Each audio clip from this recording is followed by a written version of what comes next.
My husband was in the shower when his phone lit up on the bathroom vanity. A message flashed across the bright screen reading, "Yesterday meant everything to me." I picked the device up and texted back saying, "Come over, she is not here." When the doorbell rang 20 minutes later, I braced myself to face a total stranger. I instantly wished I had not done that. My name is Alyssa, and I am 33 years old. I work as a corporate liquidator dismantling bankrupt and corrupt companies for a living. I am accustomed to uncovering hidden debts and untangling webs of financial lies, but I never expected to find the most devastating fraud sitting right inside my own living room. Before I continue this story, let me know where you are watching from in the comments below. Hit like and subscribe if you have ever had to stand up to family who underestimated your worth. The doorbell chimed again, echoing through the foyer of the home I shared with my husband, Bradley. He was a wealth manager, a man who prided himself on his suits and charismatic smile.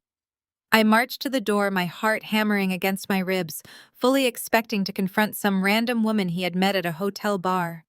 I swung the door open, and the breath left my lungs. Standing on my porch wearing a smug smile and carrying an overnight bag was my 28-year-old sister, Courtney. She did not look shocked to see me. In fact, she looked annoyed by my presence. Courtney pushed past me into the foyer, dropping her bag onto our rug. She tossed her blonde hair over her shoulder and glared at me. "Bradley promised you would be at your boring accounting conference in Chicago this weekend," she said, her voice dripping with entitlement and disdain. I stood frozen as my brain struggled to process the audacity of her words. My own sister, the family golden child who was engaged to a wealthy real estate heir, was standing in my foyer expecting to sleep with my husband. Before I could formulate a response, the sound of a bathroom door opening drifted down the hallway. Bradley walked out wearing nothing but a towel wrapped around his waist, humming a melody. He rounded the corner and stopped dead in his tracks. The color drained from his face as his eyes darted from Courtney to me. A normal man caught in this situation might have dropped to his knees and begged for forgiveness. But Bradley was not a normal man. His shock lasted exactly 3 seconds before his expression hardened into indignation. He took a step toward me, pointing an accusing finger at my face. "You went through my phone," he demanded, his voice echoing in the house. "You violated my privacy. This is why our marriage is failing right now, Alyssa. You have zero respect for boundaries." The force of his gaslighting was suffocating. I had just caught him orchestrating an affair with my younger sister in my home, and he was blaming me for looking at a screen that lit up in front of my face. I turned to look at Courtney, expecting to see a flicker of shame. Instead, she let out a laugh that cut through the tension. "Do not act so shocked, Alyssa," she sneered, crossing her arms over her chest. "You have been jealous of me ever since Mom paid for my tuition at the University of Southern California, while you had to take out student loans just to attend a state college. You have resented the fact that they knew I was a better investment. You are bitter because I am getting everything I want, and you are stuck being the family scapegoat." Her words hit me like a physical strike. It was not enough that she was sleeping with my husband. She had to weaponize the financial disparity our parents had created to justify her betrayal. I stared at the two people I had trusted with my heart. My mind raced back to all the family dinners where my parents had subtly degraded my career while praising Courtney for simply existing. I had endured decades of their quiet manipulation, believing my hard work would eventually earn their respect. Now, standing in the ruins of my marriage, the devastating truth was staring back at me. I refused to give them the satisfaction of seeing me cry. My tears were a currency they could no longer afford to take from me. "I am done," I said, my voice steady and devoid of emotion. I turned on my heel and walked toward the home office. I needed my laptop, my client files, and my financial tokens. I planned to walk out that door, check into a hotel, and have my legal team draft divorce papers before sunrise. I grabbed my work bag from the desk and shoved my laptop inside my mind, calculating the quickest route to sever all ties with this toxic household. I turned back towards the hallway, but Bradley was standing in the doorway, his shoulders blocking my exit. His mask had vanished, replaced by a glare that made my stomach churn. I moved to step around him, but he shifted his weight, barring me from leaving the room. "You are not taking anything out of this house," he said, his tone calm. You are leaving empty-handed. I tightened my grip on my laptop bag, meeting his gaze. I paid the down payment on this house, Bradley. You cannot stop me from taking my own work equipment. He let out a chuckle that sent a shiver down my spine. You should have paid more attention to the paperwork we signed last year when I handled the refinance, Alyssa. You do not own a brick of this place anymore. The house is in my limited liability business name. You are officially trespassing on property that I fully control right now, Alyssa. I drove my shoulder hard into his chest, forcing him to step back just enough for me to slip past. He stumbled, dropping his smug facade for a split second as I marched out the front door and down the driveway. My hands were shaking so badly I could barely unlock my car, but the adrenaline masked the shock. I threw my laptop bag onto the passenger seat and slammed the door. Bradley was standing on the porch, shouting something about legal action, but I drowned his voice out by starting the engine and throwing the car into reverse. I sped out of the neighborhood, my mind racing to process the absurdity of the last 30 minutes. My husband was sleeping with my sister in my own house, and he had somehow legally stolen the property out from under me. I needed to expose them immediately. I gripped the steering wheel and headed straight for the one place I knew Courtney would run to hide behind our parents. The drive to my parents' estate in the wealthy suburbs felt like a blur. I rehearsed the conversation in my head, imagining the look of sheer horror on my mother Patricia and my father Richard when I dropped the bombshell. For years, they had treated Courtney like a fragile princess who could do no wrong while treating my career as a corporate liquidator like a dirty secret. They constantly enabled her bad behavior, but surely sleeping with her sister's husband would cross a line even for them. I pulled through the wrought iron gates and parked aggressively behind my father's luxury sedan. I did not bother knocking. I pushed open the heavy oak front door, ready to tear the house down with the truth. But the moment I stepped into the formal dining room, the breath left my lungs all over again. There was no element of surprise. Sitting comfortably around the long mahogany dining table holding delicate porcelain teacups were Bradley and Courtney. They had beaten me there. Bradley must have called them the second I pulled out of our driveway. Sitting opposite them, looking composed, were my mother and father. No one looked shocked to see me. No one looked angry at Bradley or Courtney. Instead, all four of them turned their heads to look at me with identical expressions of bored pity. I stood in the archway, my chest heaving, as the sick realization washed over me. They already knew. They knew everything, and they had gathered here not to punish Courtney, but to wait for me. "Sit down, Alyssa, my mother," Patricia said, her voice dripping with artificial sympathy. "We have been expecting you. Bradley called us on his way over and explained the terrible episode you had this morning." I stared at her, refusing to move. "An episode," I repeated, my voice dangerously low. "I caught your daughter half naked in my hallway while my husband was in the shower." Patricia sighed heavily, placing her teacup on its saucer with a sharp clink. "Please stop acting so hysterical, Alyssa. Bradley told us you had a mental breakdown. He said you became violent and started hallucinating affairs because of your work stress." Before I could process the magnitude of the lie, she reached into a leather folder on the table and slid a thick stack of papers toward the empty chair. "This is a prenuptial addendum and a property transfer agreement," Patricia continued. "Sign the house over to Bradley quietly today, or your father and I will testify in court that you are mentally unfit. We will ensure you are placed under a psychiatric hold." My blood ran completely cold. They were threatening to lock me in a psychiatric ward to help Bradley steal my house. I looked at my father, expecting him to intervene, but Richard just adjusted his expensive watch and leaned forward. "You have always been vindictive and unstable, Alyssa," my father said, his voice laced with disgust. "Just like when you ruined Courtney's sweet 16 party by refusing to give her your car. You have always been jealous of her light and her happiness. Now you are trying to destroy her reputation to cover up your own professional failures. Sign the papers, Alyssa. Do not make us destroy you." I looked at Courtney, who was hiding a smirk behind her tea. She had spun my entire life into a web of deceit, and my parents were eagerly helping her pull the strings. I realized then I had no family. I was standing in a room full of enemies who wanted to strip me of everything I had ever worked for. I took a step backward, preparing to turn and run when the heavy dining room doors swung open. Simone, my sister-in-law, walked into the room carrying a stack of legal documents. Simone was Nathan's wife, but more importantly, she was a ruthless federal prosecutor. She had always been quiet at family dinners, observing the toxicity with sharp, calculating eyes. Simone walked directly to the table and picked up the addendum Patricia had laid out.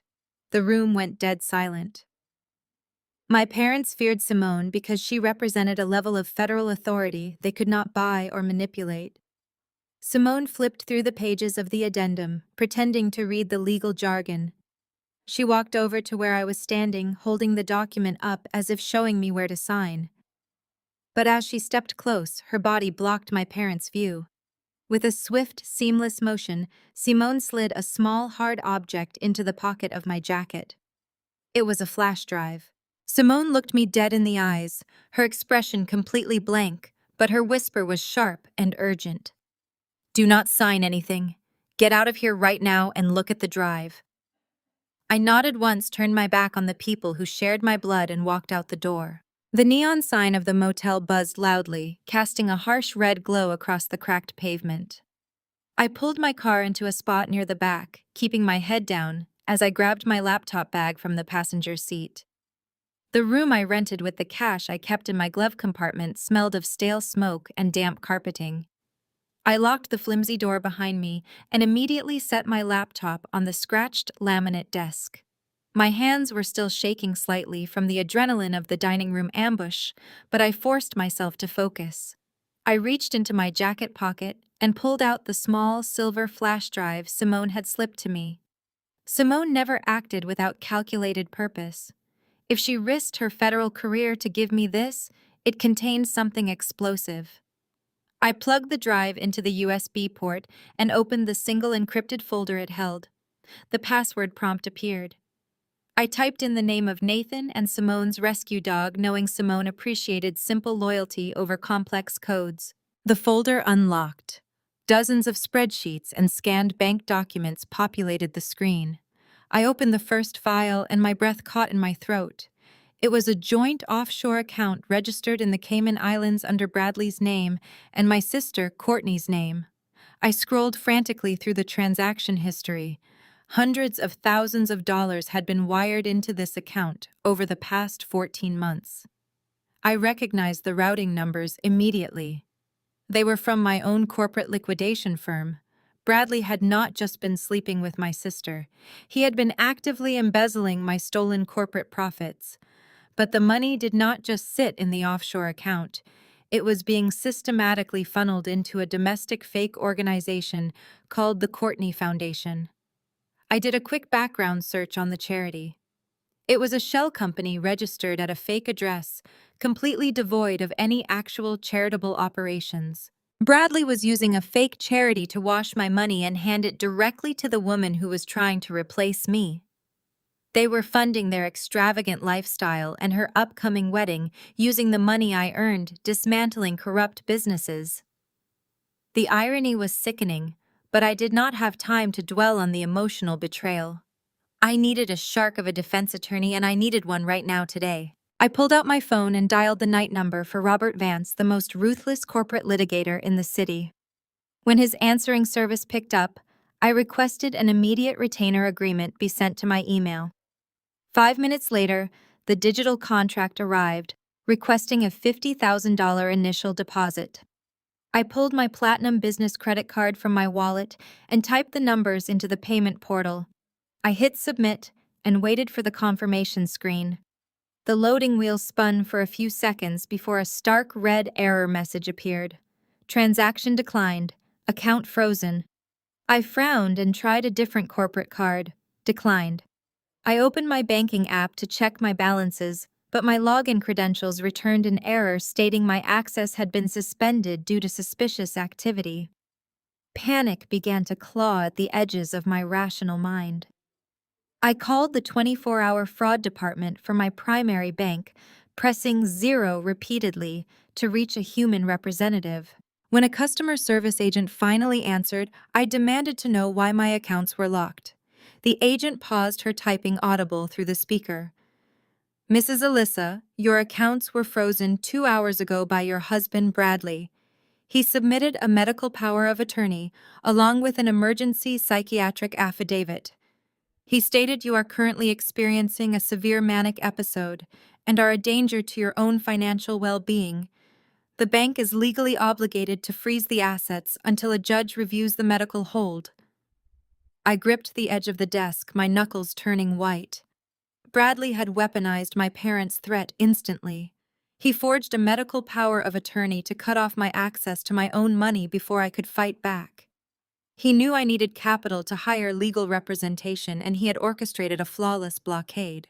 My phone buzzed on his desk. A text message from Bradley illuminated the screen.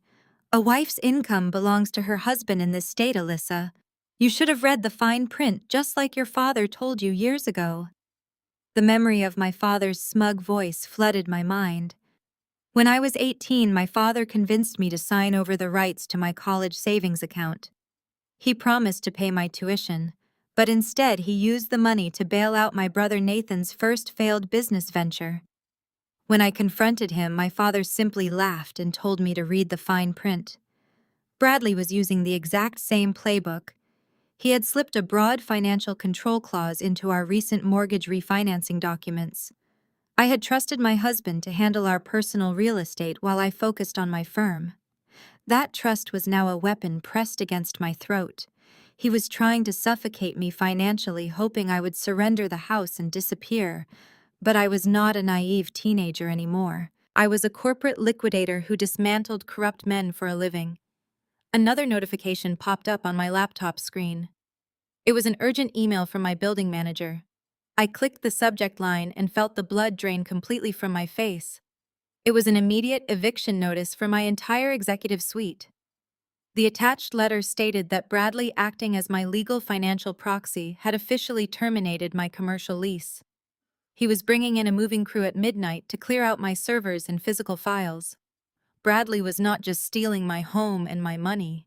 He was actively liquidating my entire company while I was trapped entirely in a cheap, dirty motel room alone tonight. The rain slammed against the windshield as I pulled into the underground parking garage of the downtown federal courthouse. I parked on the lowest level where the fluorescent lights flickered, casting harsh shadows across the damp concrete. I checked my rearview mirror.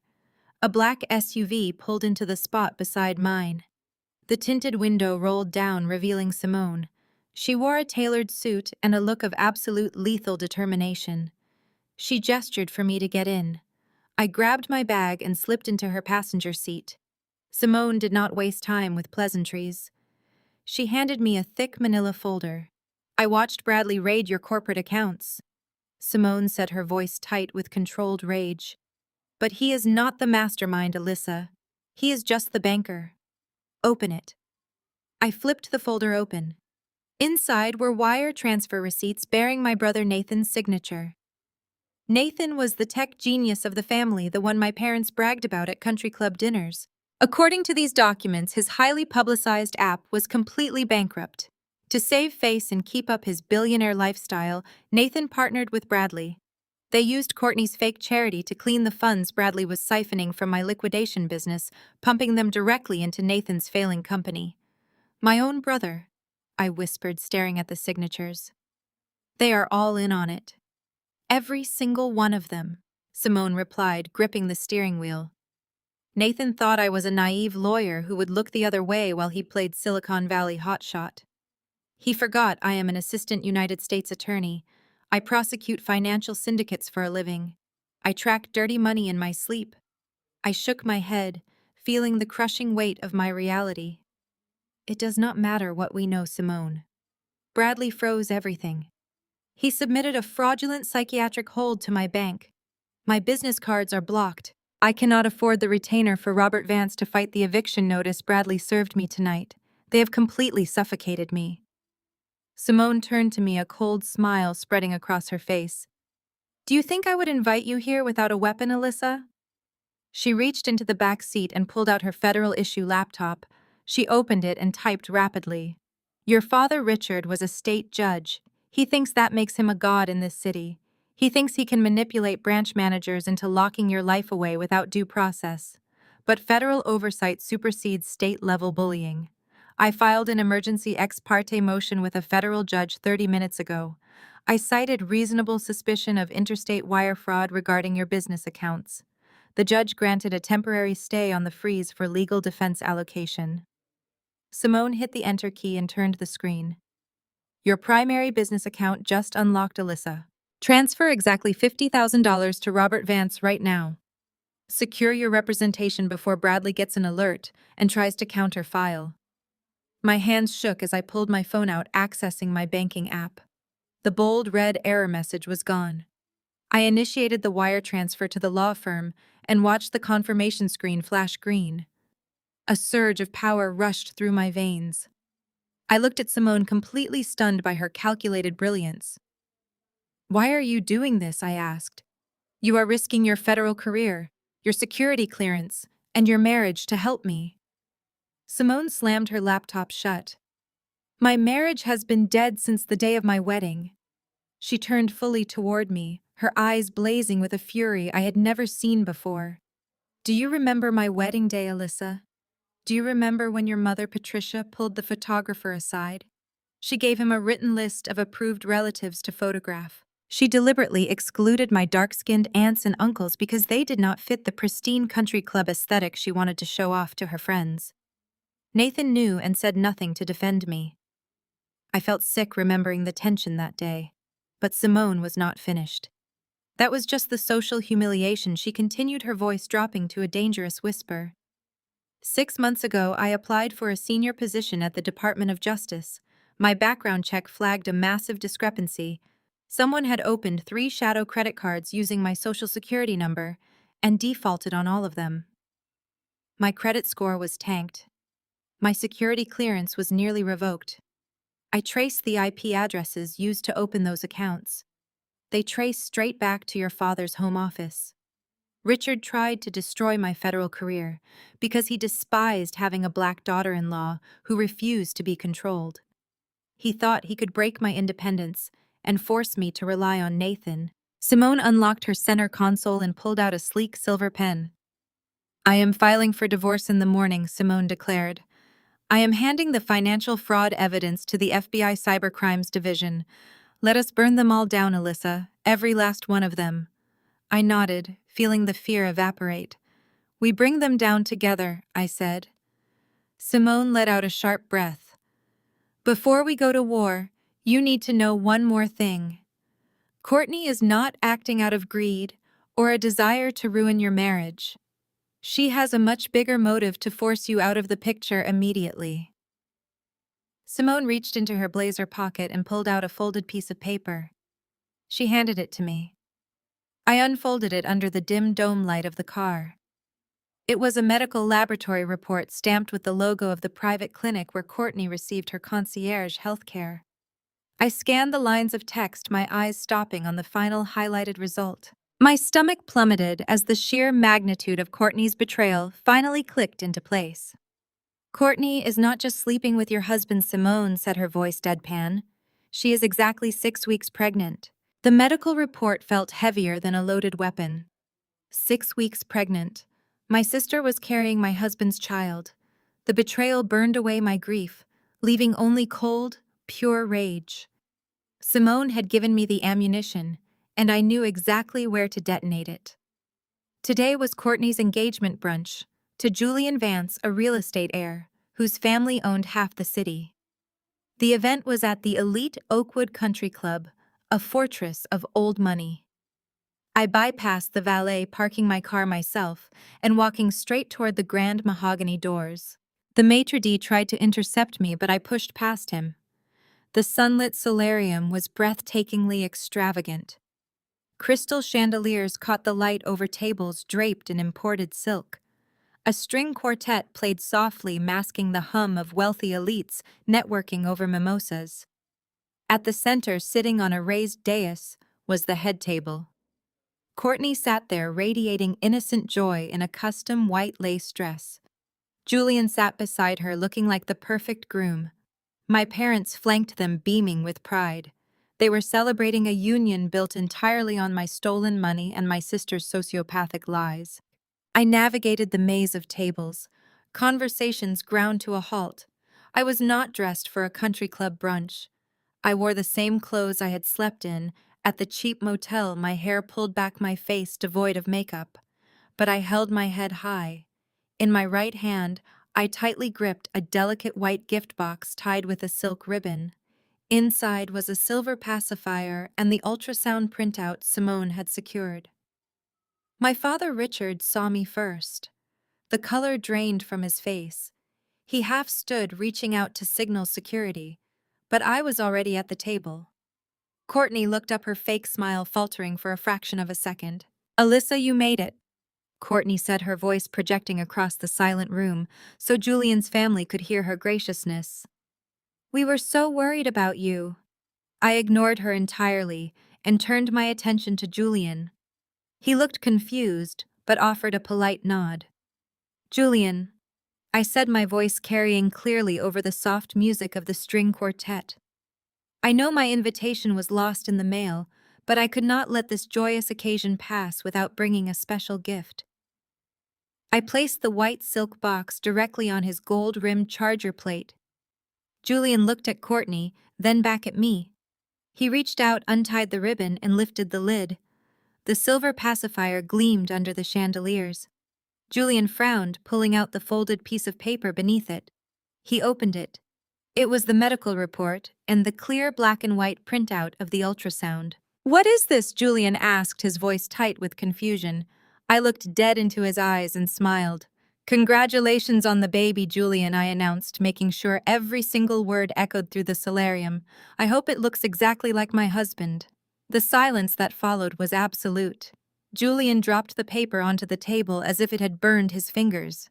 He stared at the ultrasound, then at Courtney, whose face had gone completely white. Before Julian could demand an explanation, my mother shattered the quiet. "You sterile, bitter woman!" Patricia screamed, jumping out of her chair.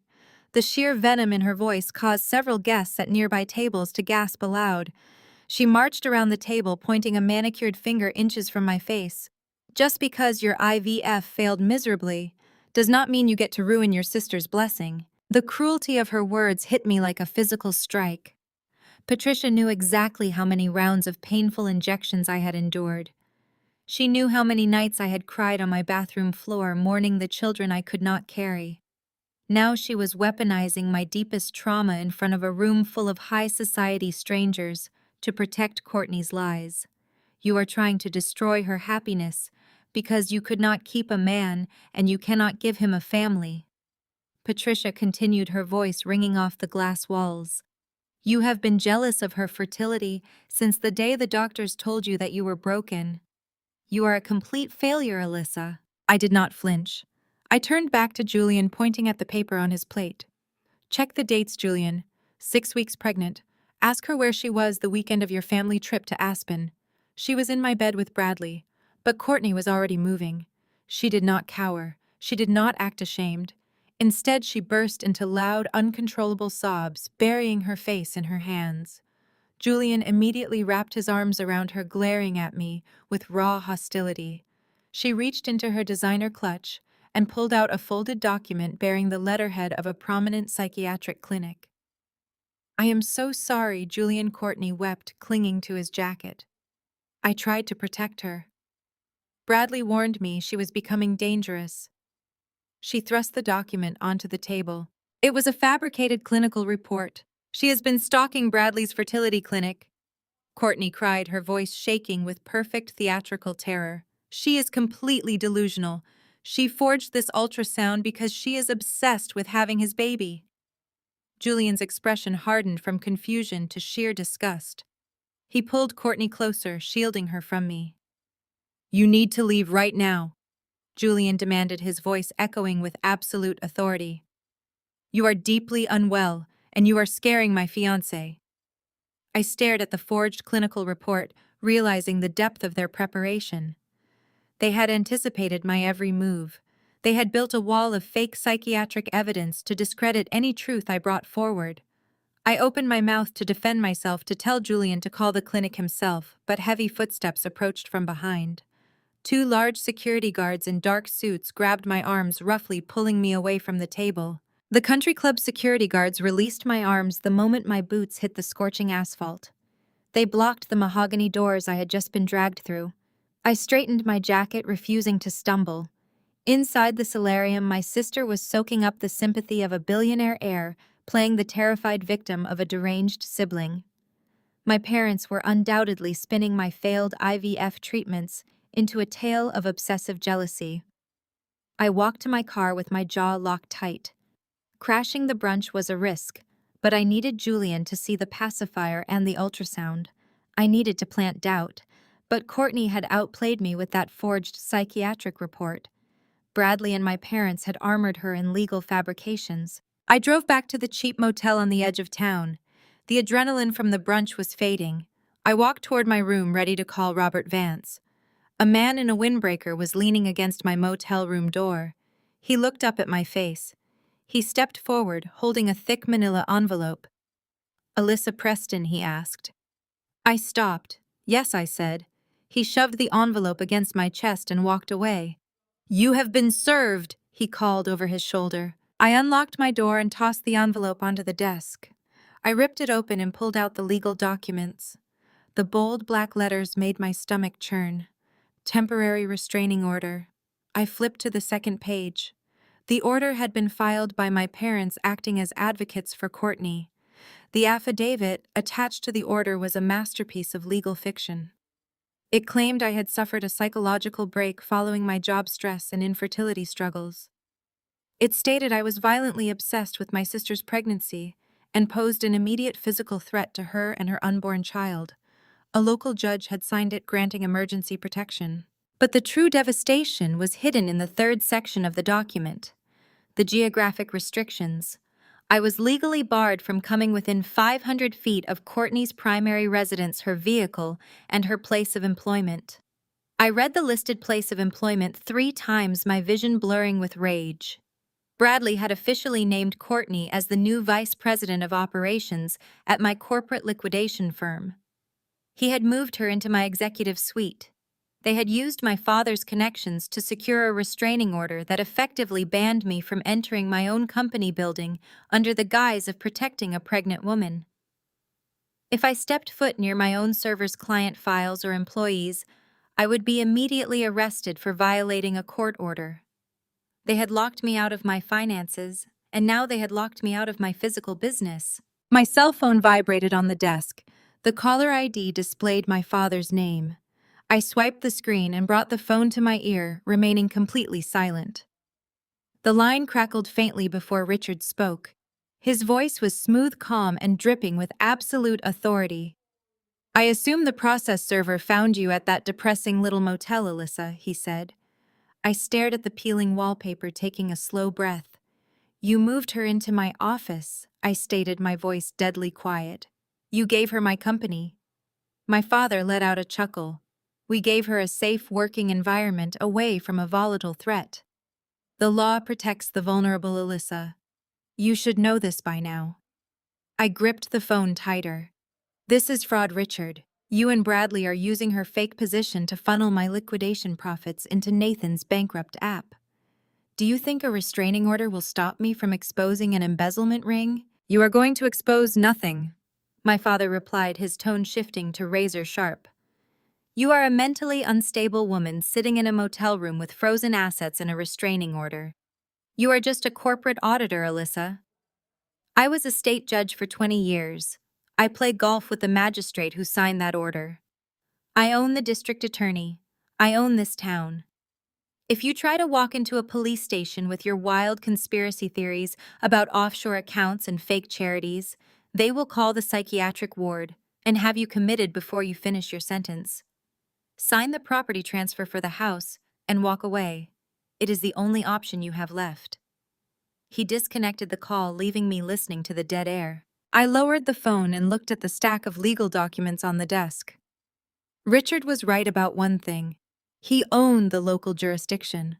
The city police, the state judges, the county prosecutors. They were all in his pocket or intimidated by his legacy. If I tried to fight this battle locally, I would be crushed by the machinery he had spent decades building.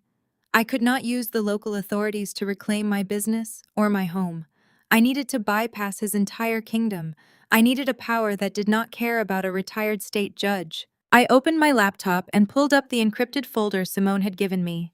I bypassed the domestic records and went straight to the international wire transfers. Bradley was moving millions across borders using shell companies to avoid taxation while funding Nathan's tech fraud. The local police would not touch it, but the federal government would. I pulled out my cell phone and slowly scrolled past my local contacts, searching for a specific number I had saved exactly 3 years ago. During a massive corporate liquidation case, I had collaborated with a senior forensic accountant at the Internal Revenue Service. He was relentless, unbribable, and despised arrogant men who hid money offshore. I stared at his name on the bright screen. Richard thought he owned the board because he controlled the local pieces. It was time to flip the entire table. I pressed the call button and listened to it ring. The burner phone clicked as my IRS contact hung up. Marcus had given me the blueprint for a federal audit, but he made one thing absolutely clear. A federal investigation moves slowly, and Bradley was moving fast. To survive the week and mount a proper legal counteroffensive, I needed untraceable capital. I needed money that my father Richard did not know about and could not touch. I sat in my freezing motel room staring at the peeling wallpaper. There was only one financial avenue left. My grandfather had established a blind trust for me before he passed away. 15 years ago, my father told me the trust had been wiped out during a massive market crash. He used that lie to justify stealing my college savings account, claiming he needed the cash to cover the trust's outstanding liabilities. I had believed him. I had spent the next decade working multiple jobs to pay off student loans while Courtney received a free ride. But Simone's revelation about Richard's financial cruelty had cracked my reality wide open.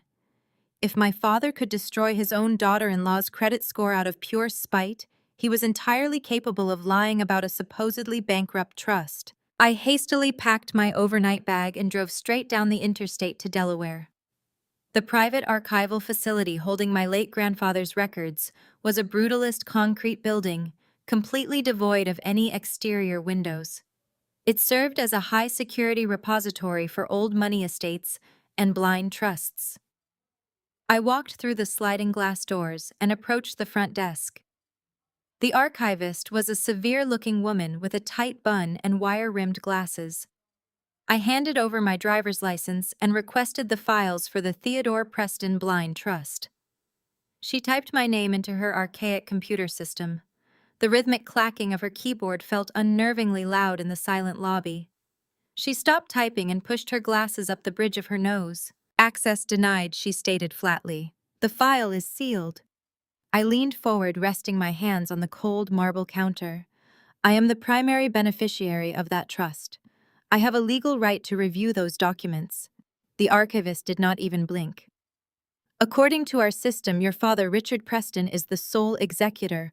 Only the executor has authorization to unseal the archives. You will need to bring him here in person or present a notarized release form bearing his signature. Otherwise, I am going to have to ask you to step aside." My chest tightened. Richard had deliberately locked me out of my own inheritance. He had constructed a legal fortress around my grandfather's assets, ensuring I could never verify his claims about the market crash. If I walked away now, I would be handing Bradley and my parents the final victory. But Simone had anticipated this exact scenario. During our parking garage meeting, she had handed me more than just the offshore bank statements. She had given me a crash course in federal estate law. I reached into my bag and pulled out a thick printed document, slapping it down on the marble counter. "I am not asking for executor privileges," I said, my voice dropping to a sharp, authoritative register. "I am invoking my rights under the Federal Beneficiary Disclosure Act of 2012. I am 33 years of age, which passes the statutory maturity requirement. Furthermore, my father has failed to provide the mandatory decennial financial reports." Under subsection 42, that failure automatically waives the executor exclusivity clause and grants the primary beneficiary immediate audit access. I tapped the printed statute. Do not make me call a federal marshal to compel your compliance. The archivist stared at the document and then at me. Her stern facade wavered. She picked up her desk phone and murmured a few urgent words to a supervisor. A heavy minute passed. Finally, she set the receiver down and unlocked a drawer, pulling out a set of heavy brass keys. "Follow me," she said, her tone entirely stripped of its previous arrogance. She led me down a maze of fluorescent-lit corridors and into a climate-controlled reading room. She placed a massive, dusty, leather-bound ledger on the metal table and walked out, locking the door behind her. I sat down and opened the heavy cover. The scent of old paper and dust hit the air. I turned the crisp pages, scanning the columns of numbers and property deeds. My heart began to pound a violent rhythm against my ribs. Richard had lied. He had lied about absolutely everything. The trust had not gone bankrupt 15 years ago. My grandfather had never invested a single dollar in the stock market. The entire portfolio was built on commercial real estate.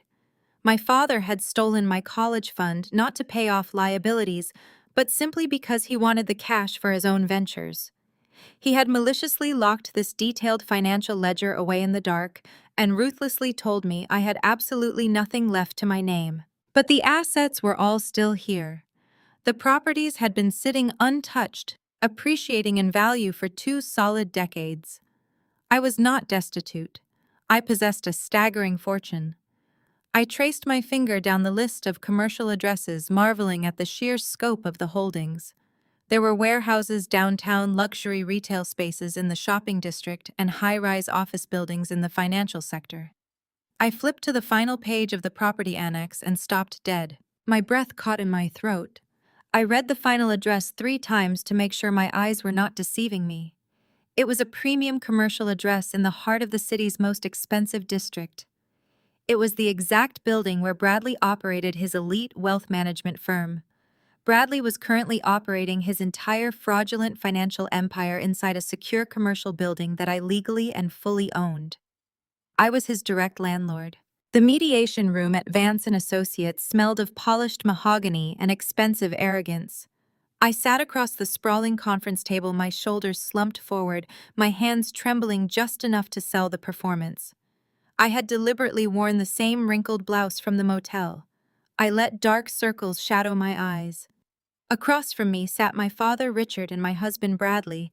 They looked like predators who had finally cornered a wounded animal. Bradley wore a tailored Italian suit, his hair perfectly styled, projecting the image of a thriving wealth manager. Richard sat beside him, exuding the casual authority of a retired judge who knew he controlled every piece on the board. The mediator, a bland corporate attorney chosen by Richard, cleared his throat to begin, but Bradley cut him off with a sharp wave of his hand. "Let us skip the pleasantries," Bradley said, leaning back in his leather chair and steepling his fingers. "You called this meeting, Alyssa. You brought us here. So tell us exactly what you want before I lose my patience and have security enforce the restraining order." I kept my gaze lowered, staring at the polished wood grain of the table. "I need capital," I whispered, letting my voice crack slightly. "You froze all my accounts. You locked me out of my own company. I have absolutely nothing left, Bradley. I cannot fight you and my father in this town. You hold all the cards." Richard smiled, a tight, cold expression of paternal triumph. "I told you on the phone, Alyssa. The law protects the vulnerable. You pushed yourself into this corner by attacking your pregnant sister. Now you are finally accepting reality." I nodded slowly, playing the part of the defeated daughter perfectly. "I just want to walk away," I said, forcing a single tear to fall. "I will sign over the entire liquidation business to you, Bradley. Everything. The client lists the software, the physical assets. You already moved Courtney into my office anyway. You can keep it. All I want in exchange is $50,000 to start over somewhere else, and for you to drop the temporary restraining order so I can pack my apartment and leave the state." Bradley laughed. It was a harsh, grating sound that echoed off the conference room walls. $50,000 for a failing liquidation firm. He looked at Richard, sharing a look of absolute contempt. You are pathetic, Alyssa. You really are.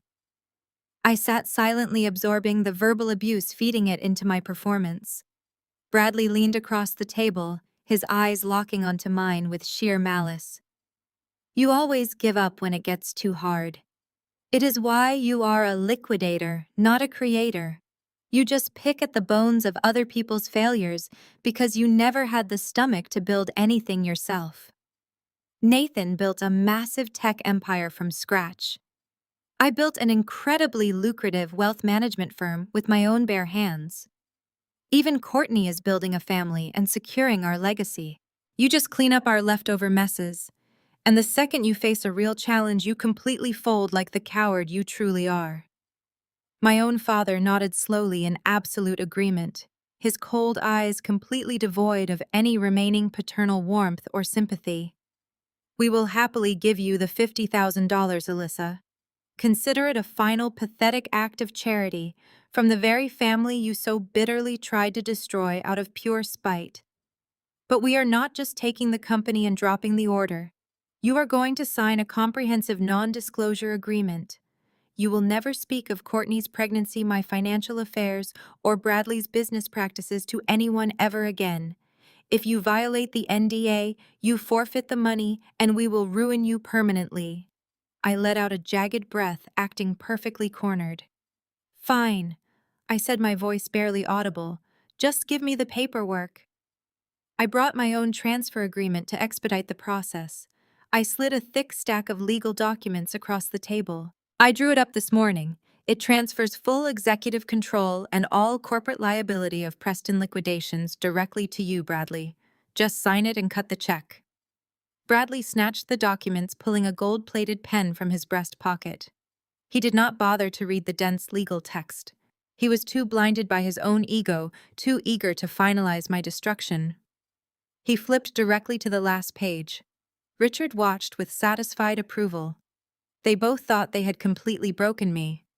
They believed I was desperate and starving. They had no idea I had just returned from Delaware with the keys to my grandfather's multi-million-dollar blind trust. I did not need their $50,000. The money was just bait. It was a psychological trick to make them believe I was solely focused on immediate survival. Bradley scrawled his signature across the bottom line and shoved the contract back to me. He tossed a certified check for $50,000 onto the table. There, he sneered, "Now take your money and get out of our lives." I picked up the check and carefully slid the signed contract into my briefcase. I stood up, my posture instantly changing. The trembling stopped, my shoulders squared. The defeated aura vanished completely. I looked down at them with a cold, razor-sharp smile. Bradley frowned, his smug expression faltering as he registered the sudden shift in my demeanor. "What is so funny?" he demanded. I zipped my briefcase shut. "You just bought my company, Bradley," I said, my voice ringing with crystal-clear authority. "But you did not read the fine print. I legally separated my personal liability from the corporate entity 48 hours ago." Bradley kicked his polished Italian loafers onto the edge of my former mahogany desk. He leaned back, swirling a glass of scotch. Courtney sat perched on the edge of the desk, her hand resting delicately on her slightly rounded stomach. They were toasting to their hostile takeover. Through the hidden camera I installed, I watched their every move on Simone's laptop. Bradley set his glass down and pulled my company's main ledger toward him. "We did it," he told Courtney, a smug grin spreading across his face. "Your sister is entirely out of the picture, and we have total control of the liquidation assets. I am initiating the transfers to Nathan right now."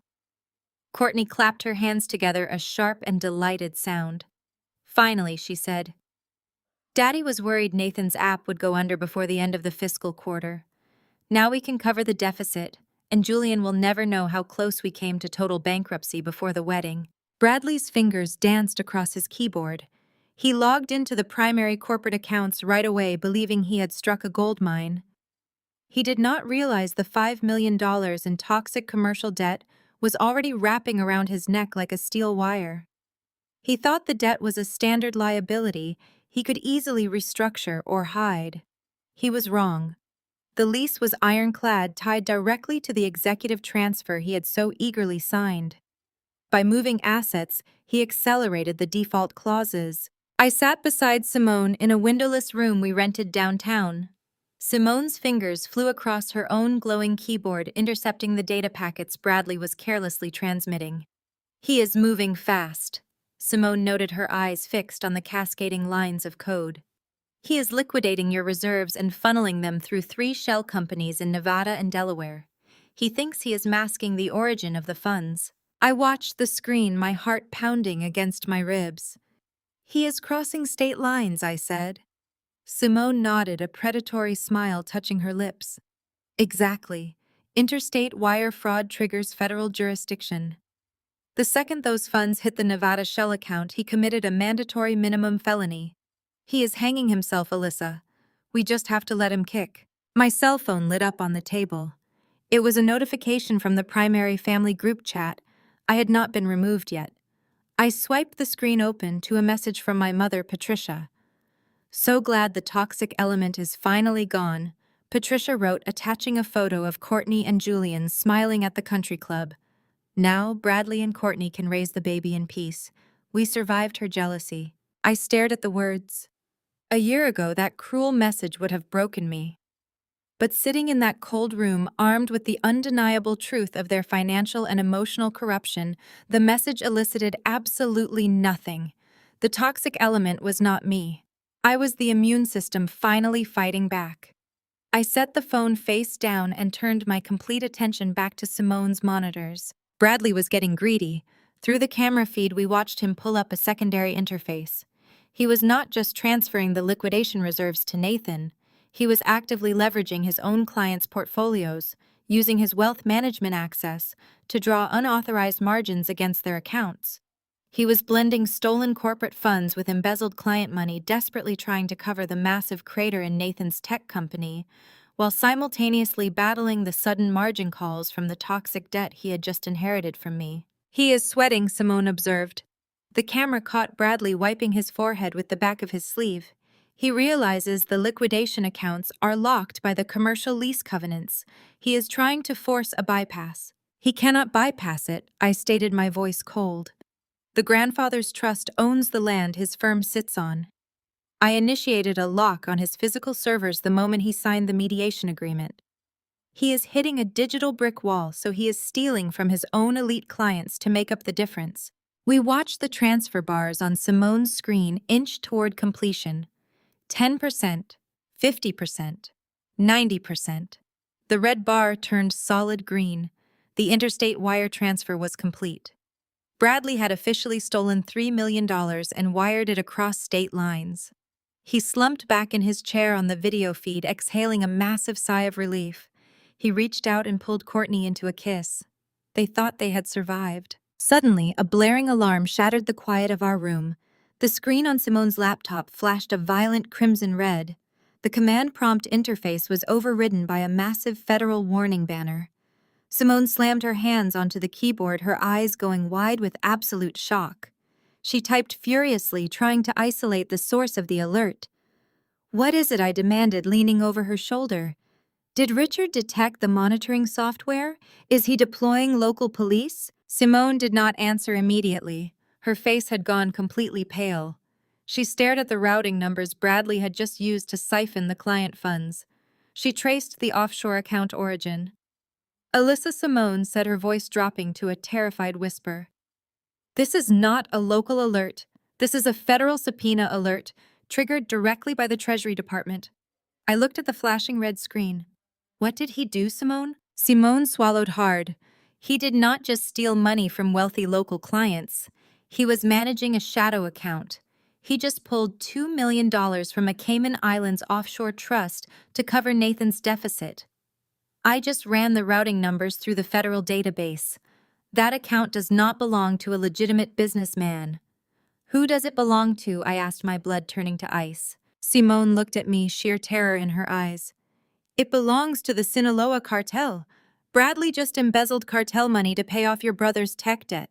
The gravity of Simone's words hung in the sterile air of our windowless room.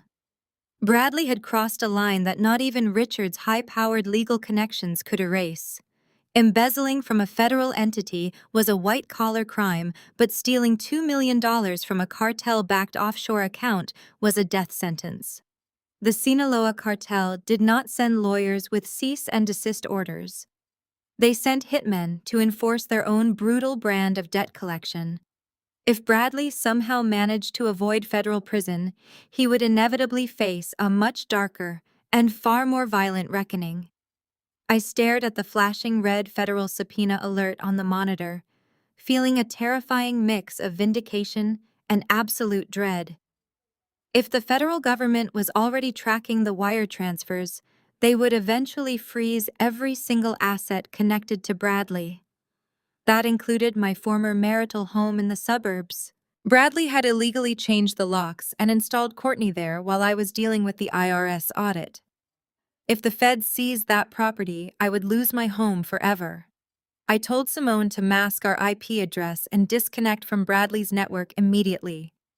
We needed to let him slowly drown in his own catastrophic and irreversible mistake while I swiftly secured my physical property. Just as Simone began executing the wipe protocol, a secondary alert pinged on her encrypted dashboard. She frowned and tapped the screen. It was a local real estate listing that had just gone live. Simone pulled up the details, and we both stared at the high-resolution photos of my living room. Courtney was listing my marital home for sale. She was doing it completely privately through a highly discreet broker, while demanding an immediate cash buyer. I leaned closer to read the listing details. Courtney was asking for a fraction of the property's actual market value, requiring a rapid 24-hour closing window. She was completely bypassing Bradley. He was currently suffocating under the weight of the toxic commercial debt and the stolen cartel funds, and Courtney was entirely oblivious. She just wanted liquid cash to fund her upcoming extravagant wedding to her supposedly wealthy fiancé. She was selling my sanctuary to buy designer dresses and ice sculptures without telling the man she was marrying. I knew exactly what I had to do. Courtney wanted a desperate cash buyer, and I possessed the full weight of the Theodore Preston blind trust. I instructed Simone to intercept the digital communication between Courtney and her chosen real estate broker. Simone easily spoofed an email address representing an anonymous overseas investment group looking to acquire suburban real estate for their portfolio. We sent a direct cash offer for the exact discounted amount Courtney was asking for, with one specific condition. The closing paperwork had to be signed in person the very next morning at the property. The broker replied within 10 minutes, eagerly accepting the terms.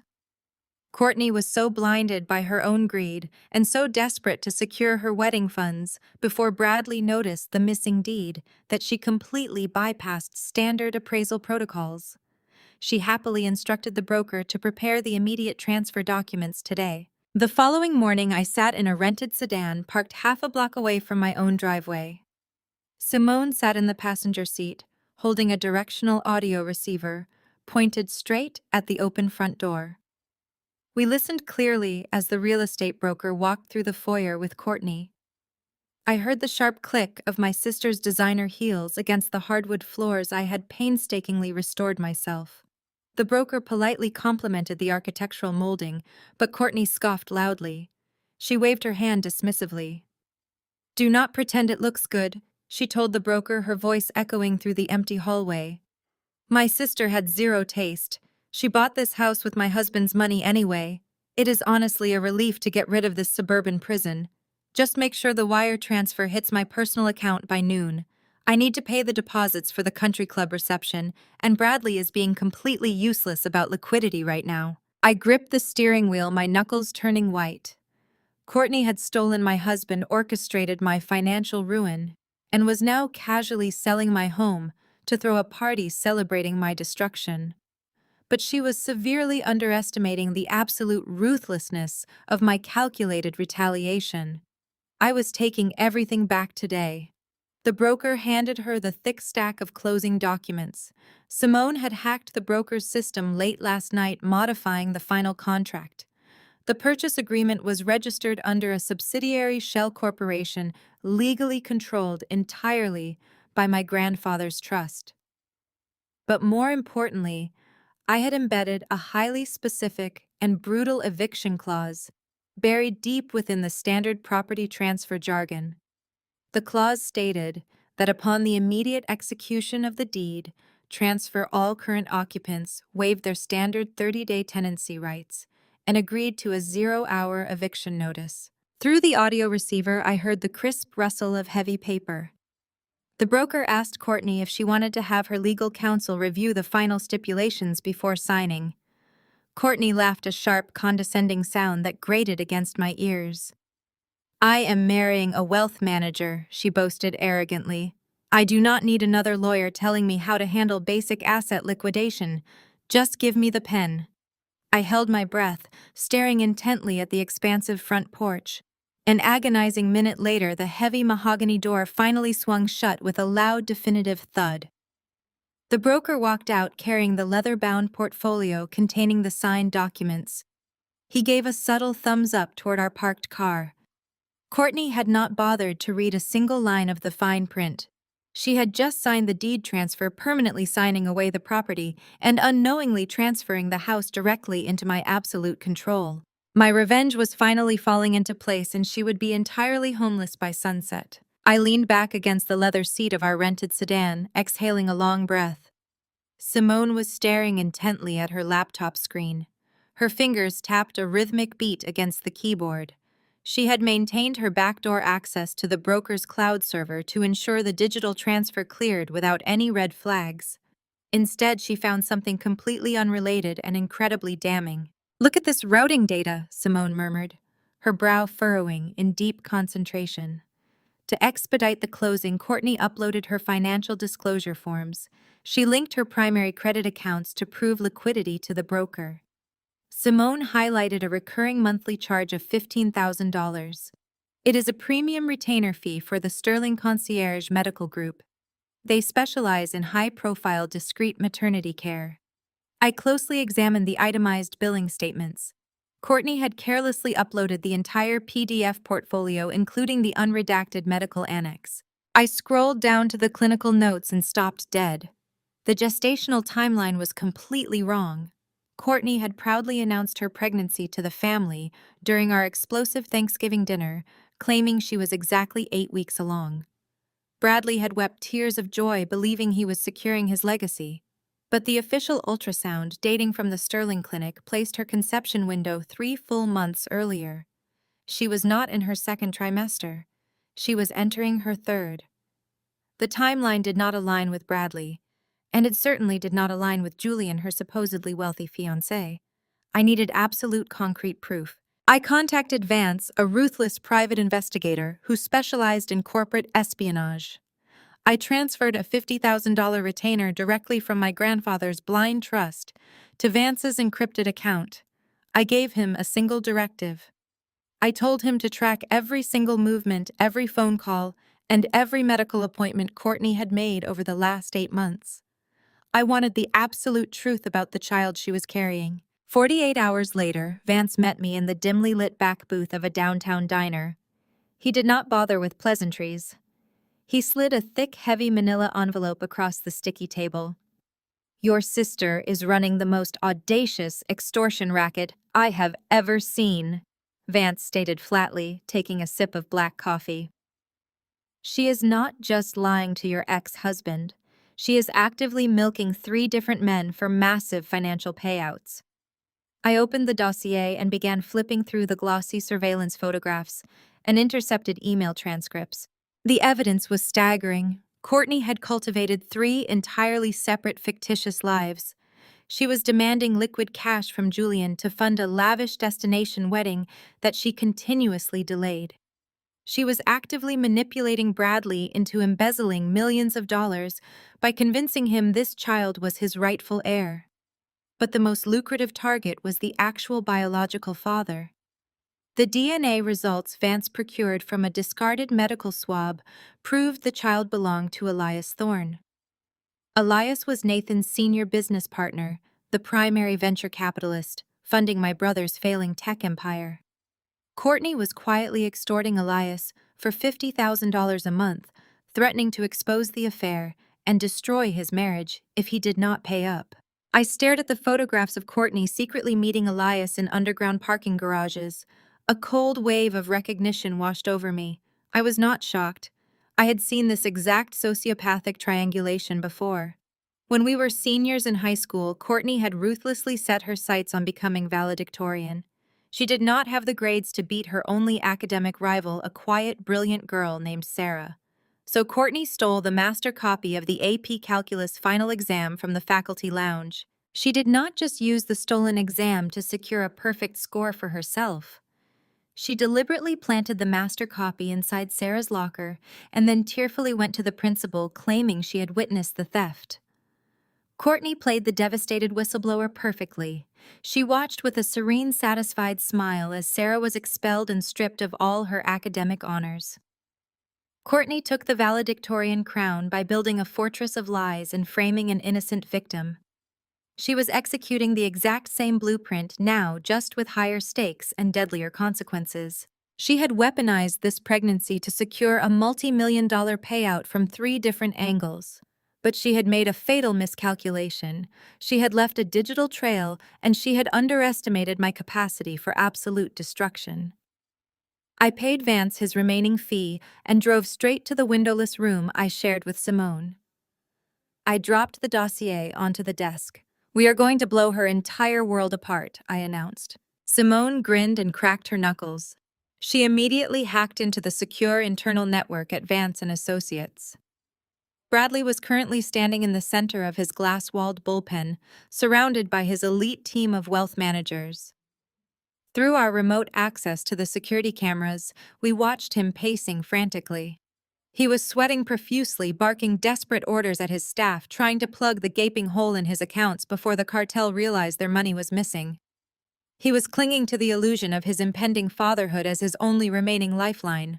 Simone bypassed the local firewalls and gained direct administrative access to the massive central printer located right in the middle of Bradley's bullpen. I uploaded the PDF containing the unredacted paternity results, the graphic surveillance photos of Courtney kissing Elias Thorne, and the extortion emails demanding hush money. I hit the execute command. Across town, the massive printer roared to life. We watched through the camera feed as 50 copies of the damning dossier began shooting out into the tray right in front of Bradley and his entire executive team. The restaurant dining room was a sanctuary of clinking crystal. Courtney sat in a velvet booth radiating the arrogant glow of a woman who believed she had outsmarted the world. Richard and Patricia sat across from her raising glasses of vintage champagne. They were celebrating the private sale of my marital home, entirely unaware the buyer was my grandfather's trust. The serene atmosphere shattered the moment the heavy doors crashed open. Bradley simply stormed inside. His polished veneer was gone. His suit jacket was unbuttoned, his tie was yanked loose, and his face was a mask of rage.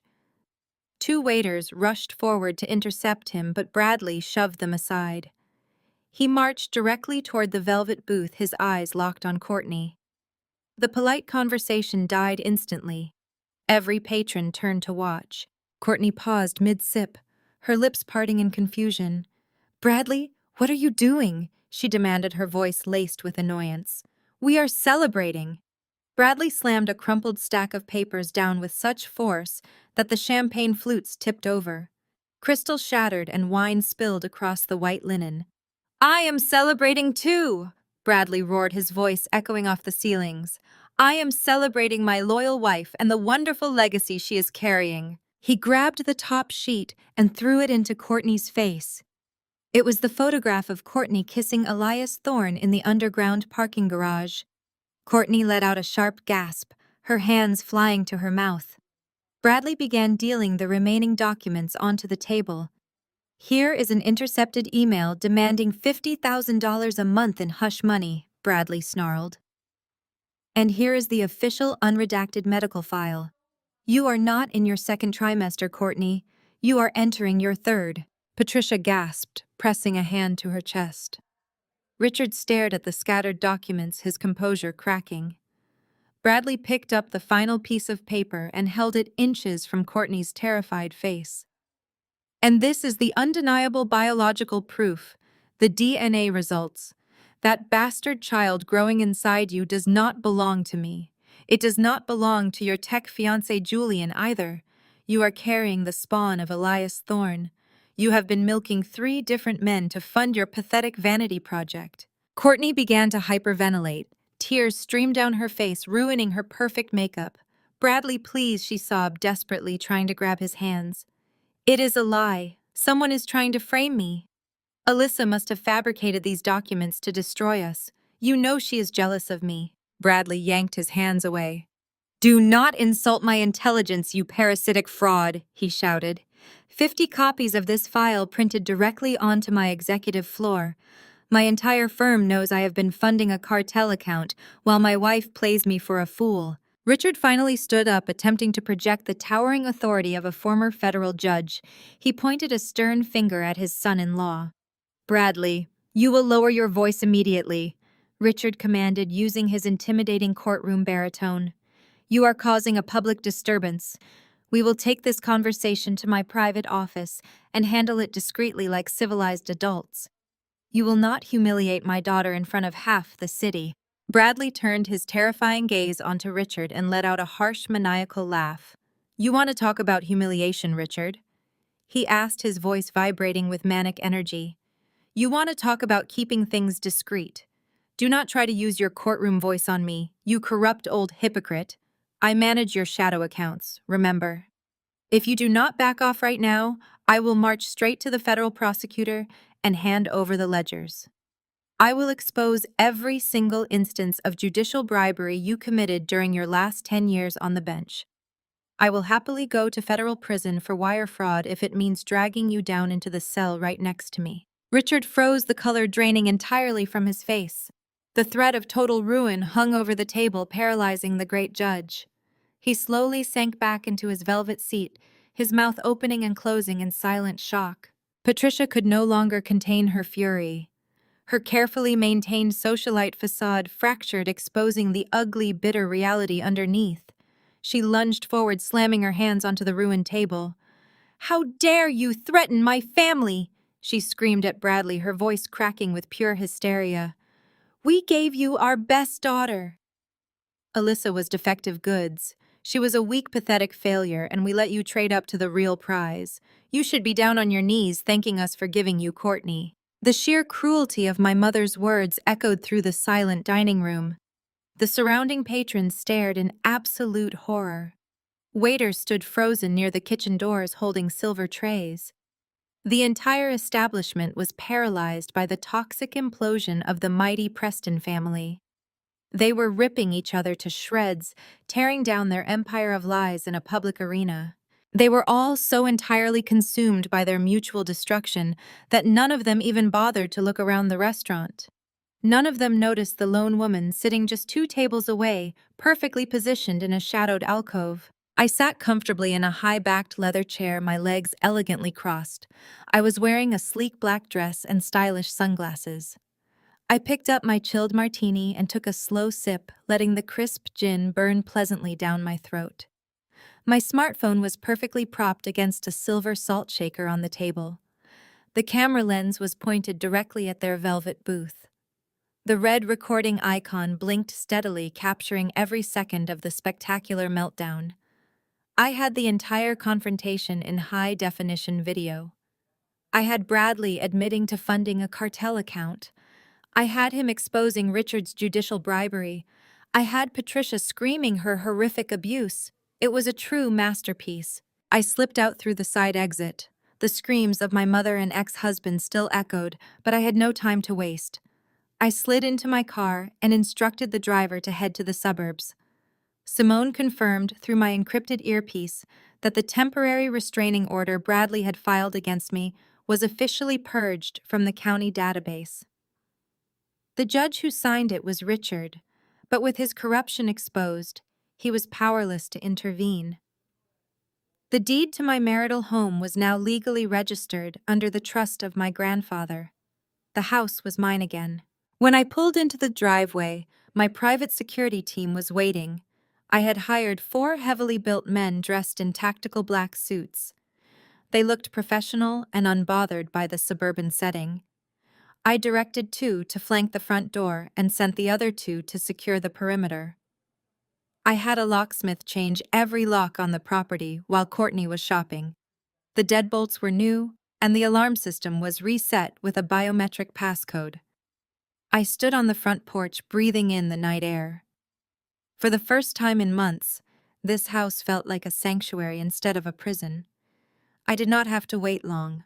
Headlights swept across the lawn as the luxury sedan careened into the driveway. He parked haphazardly, jumping the curb and crushing my rose bushes.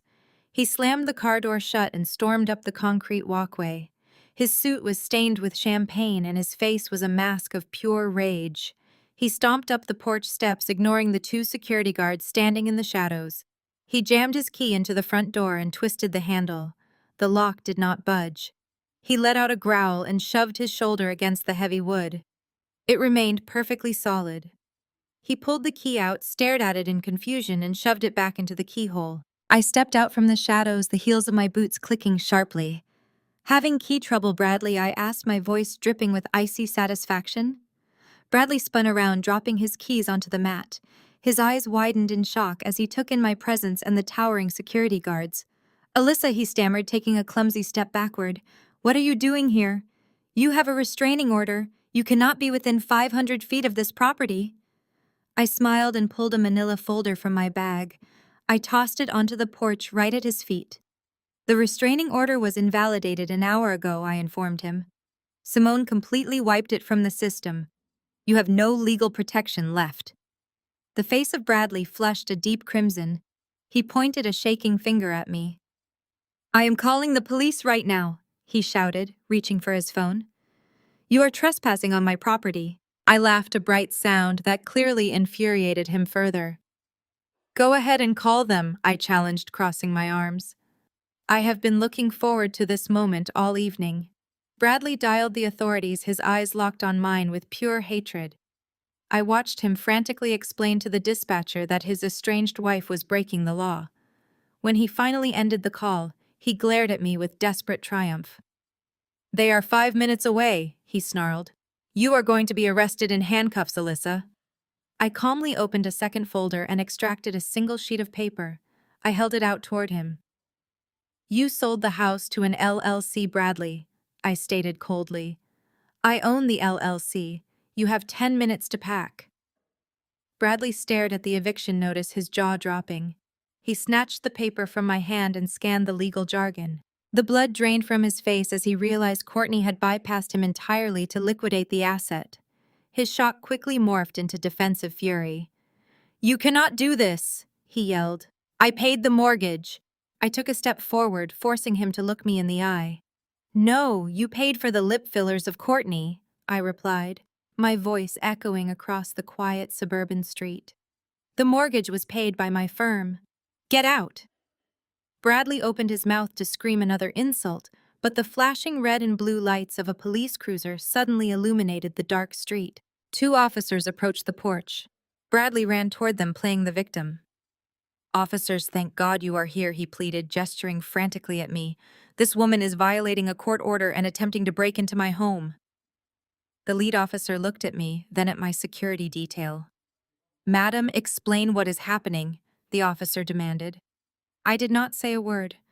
I handed the officer the certified federal deed and the official eviction notice. The officer reviewed the documents, shining his flashlight over the signatures. He requested a database check on the restraining order. A tense minute passed before the radio crackled with a response confirming the order did not exist. The officer handed the paperwork back to me with a respectful nod. He turned to Bradley, his demeanor shifting to authoritative. "Sir, this property legally belongs to this woman," the officer stated flatly. "You have no legal right to be here." Bradley let out a strangled cry of disbelief. "No, you do not understand," he protested wildly. "She hacked the system. She stole it from me." He lunged toward the porch, trying to push past the officers. The police did not hesitate. The second officer grabbed the arm of Bradley, twisting it sharply behind his back. Bradley kicked and screamed, thrashing wildly against the officers as they physically restrained him. They dragged him down the driveway, his expensive shoes scraping against the concrete. I stood on my pristine front porch, watching the police force him into the back of their cruiser as the heavy iron gates of my newly reclaimed sanctuary finally swung shut. The reinforced glass doors of Vanguard Innovations shattered inward as a dozen federal agents breached the main lobby. They moved with absolute military precision.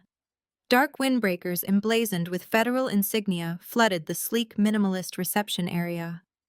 Employees scrambled away from their workstations as tactical boots pounded against the polished concrete floors. Orders were shouted sharp and clear, commanding everyone to step away from their keyboards immediately. Anyone who touched a mouse would be charged with the destruction of federal evidence. At the center of this highly coordinated storm stood Simone. She was no longer wearing the casual hoodies she wore while operating out of my windowless command center. Today she wore a sharp-tailored charcoal suit. A silver federal badge gleamed on her lapel. Her face was a mask of pure, unadulterated authority. She directed her strike team with sharp hand signals, sending forensic accountants into the server rooms and tactical agents into the executive suites. Nathan emerged from his corner office holding a steaming cup of artisan coffee. He was wearing his usual smug expression, a custom-tailored linen suit draped over his frame.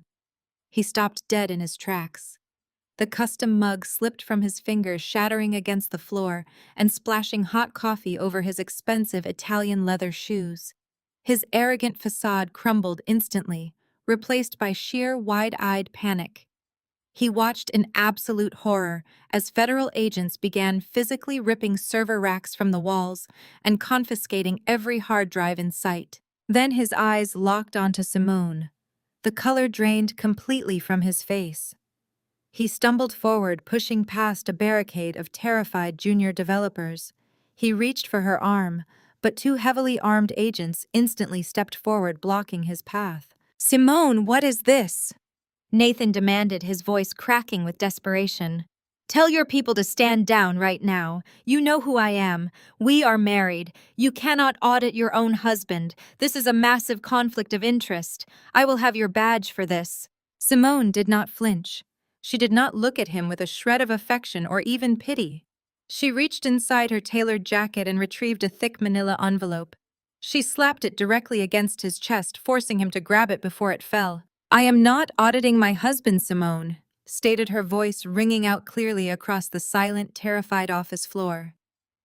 "I am auditing my ex-husband. Those are your signed divorce papers, Nathan. And right beneath them is your federal subpoena for corporate fraud, wire tampering, and racketeering." Nathan stared at the documents in his trembling hands.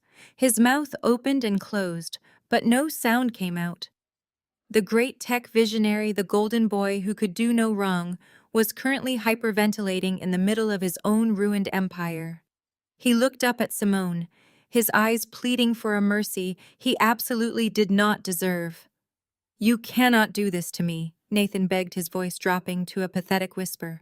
"My family will destroy you. My mother will ruin your entire career." Simone stepped closer, invading his personal space and forcing him to look directly into her eyes. "Your mother told me I would never fit into this elite family," Simone said, her tone perfectly level and dripping with venom. "She told me I was too rigid, too obsessed with the rules, and entirely too middle class to understand how real power operates. She said I lacked the proper pedigree to sit at the Blackwell dining table." Simone smiled, a cold, predatory expression that made Nathan physically recoil. "She was right, Nathan. I never belonged at your country club dinners or your fake charity galas. I belong in a federal courtroom putting people exactly like you in prison." Nathan collapsed against the glass wall of his office, sliding down until he hit the floor. The reality of his absolute destruction finally registered. He had built his entire fortune on stolen money and arrogant entitlement. Now the woman he had treated like a convenient accessory was systematically dismantling his life with federal authority. "Secure his personal devices," Simone ordered, turning her back on him completely. "I want his encrypted laptops, his offshore physical ledgers, and the biometric hard drives hidden behind the false wall panel in his office. The federal agents moved swiftly. They breached the executive suite and immediately located the hidden compartment Simone had discreetly identified months ago. Within minutes, they extracted 3 heavy black hard drives.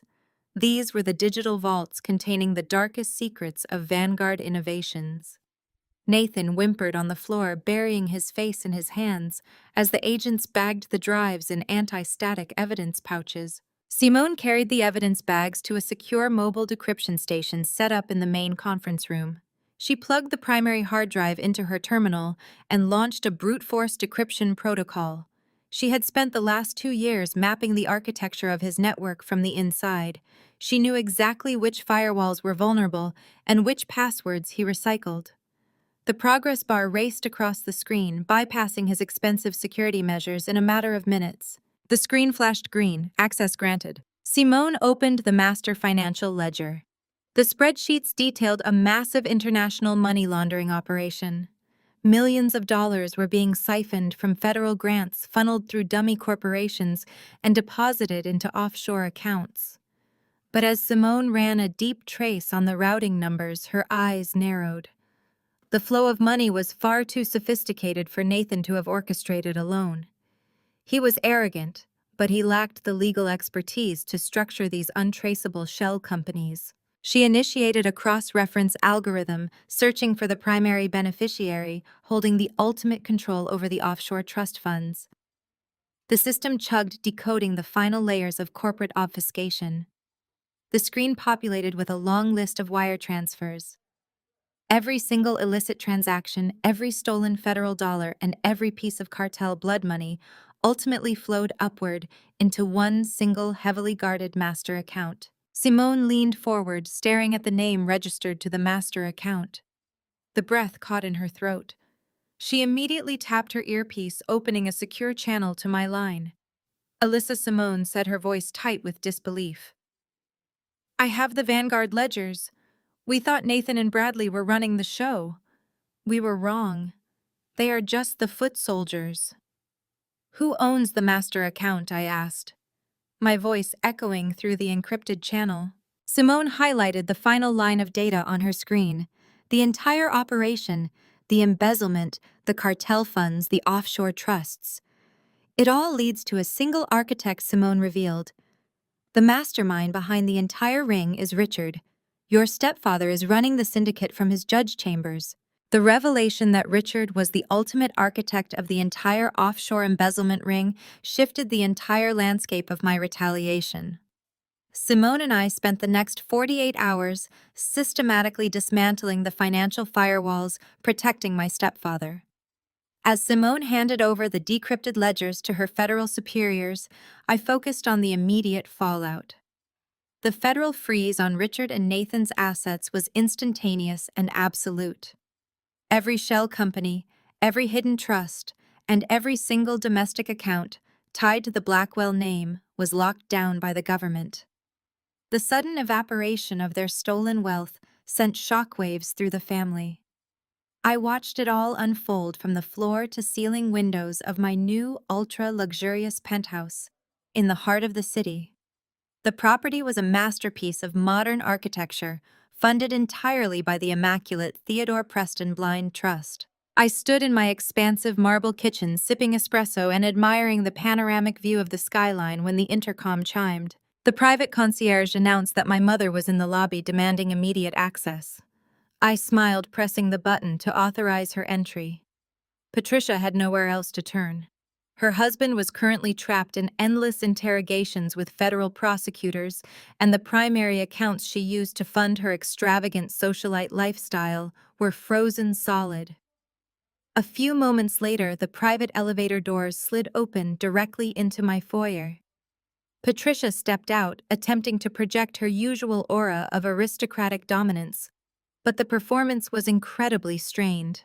Her posture was rigid, and her eyes darted frantically around my residence, taking in the custom artwork, the imported Italian furniture, and the sheer magnitude of the wealth she could not control.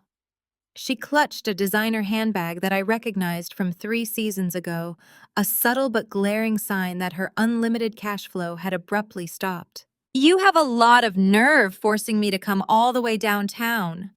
Patricia snapped, her voice echoing in the vast, open space. She marched toward the kitchen island, completely ignoring the breathtaking view. "I did not force you to do anything, Mother," I replied smoothly, setting down my espresso cup. "You bypassed my security downstairs because you are desperate." Patricia scoffed, waving her hand dismissively as if swatting away a fly. "I am not desperate, Alyssa. I am simply exhausted by this ridiculous tantrum you are throwing. The entire family is in chaos because of your vindictive behavior. Bradley is currently sitting in a holding cell. Nathan is being harassed by rogue federal agents. Your sister is entirely distraught. Courtney has had to postpone her floral consultations twice this week because the vendors are demanding immediate cash retainers." I stared at her in absolute disbelief. Courtney was publicly exposed as a fraud carrying the child of a venture capitalist while simultaneously extorting him. Bradley had been arrested on my front porch. Yet my mother was entirely fixated on wedding flowers. The level of pathological denial required to maintain her reality was staggering. "Courtney does not have a wedding," I stated flatly. "Julian left the state after the restaurant incident. Bradley is facing 20 years in federal prison. There is no groom, Mother." "It is a temporary setback," Patricia insisted, slamming her hand onto the marble countertop. "Julian just needs time to process the complicated nature of Courtney's situation. Once the dust settles, the ceremony will proceed exactly as planned. But we have a minor liquidity issue right now. Richard is dealing with some absurd banking error, and his primary accounts are temporarily inaccessible. The country club is threatening to cancel the grand ballroom reservation if we do not wire the final payment by noon today." She looked around the penthouse again, her eyes gleaming with calculated greed. She pointed a manicured finger at my living room. "You are obviously sitting on a massive pile of hidden assets. You have proven your point, Alyssa. You showed everyone that you can be just as ruthless as the men in this family. Now be the bigger person and write a check. Clear the country club balance and fund your sister's wedding. It is the least you can do after causing this massive public embarrassment." I leaned against the counter, staring at the woman who had spent my entire life breaking me down to build Courtney up. "You are standing in a penthouse funded by the grandfather who actually loved me, demanding that I finance a fake wedding for the sister who destroyed my marriage. The sheer audacity is almost impressive." Patricia sneered, her face twisting into a mask of pure maternal cruelty. She abandoned the polite socialite routine entirely. "You have always been a bitter, jealous girl," she spat, her voice dripping with venom. "You think this money makes you powerful, but it just makes you cold. You are pushing away the only people who will ever tolerate you. Family is all you have, Alyssa. No man will want a ruthless woman like you. You are going to die alone in this empty glass box, clutching your bank statements, because you are too broken to understand basic family loyalty." Her words were designed to trigger a lifetime of conditioned insecurity. A year ago, that exact speech would have shattered my confidence and sent me scrambling for my checkbook just to buy a fraction of her approval. But the woman standing in front of her today was fundamentally different. I felt absolutely nothing but cold, clinical satisfaction. I did not flinch. I did not raise my voice. I simply reached into the leather briefcase resting on the edge of the kitchen island. I pulled out a thick red folder and slid it smoothly across the polished marble. It stopped right in front of her clenched fists. "I am not writing a check, Mother," I said, my voice perfectly level and devoid of any emotion. Patricia glared at the folder, refusing to touch it. "What is this?" she demanded. I smiled, folding my arms across my chest. "Simone is an incredibly thorough federal agent. When she raided Nathan's office, she secured the master ledgers proving Richard orchestrated the entire offshore embezzlement ring. But she also found the secondary accounts.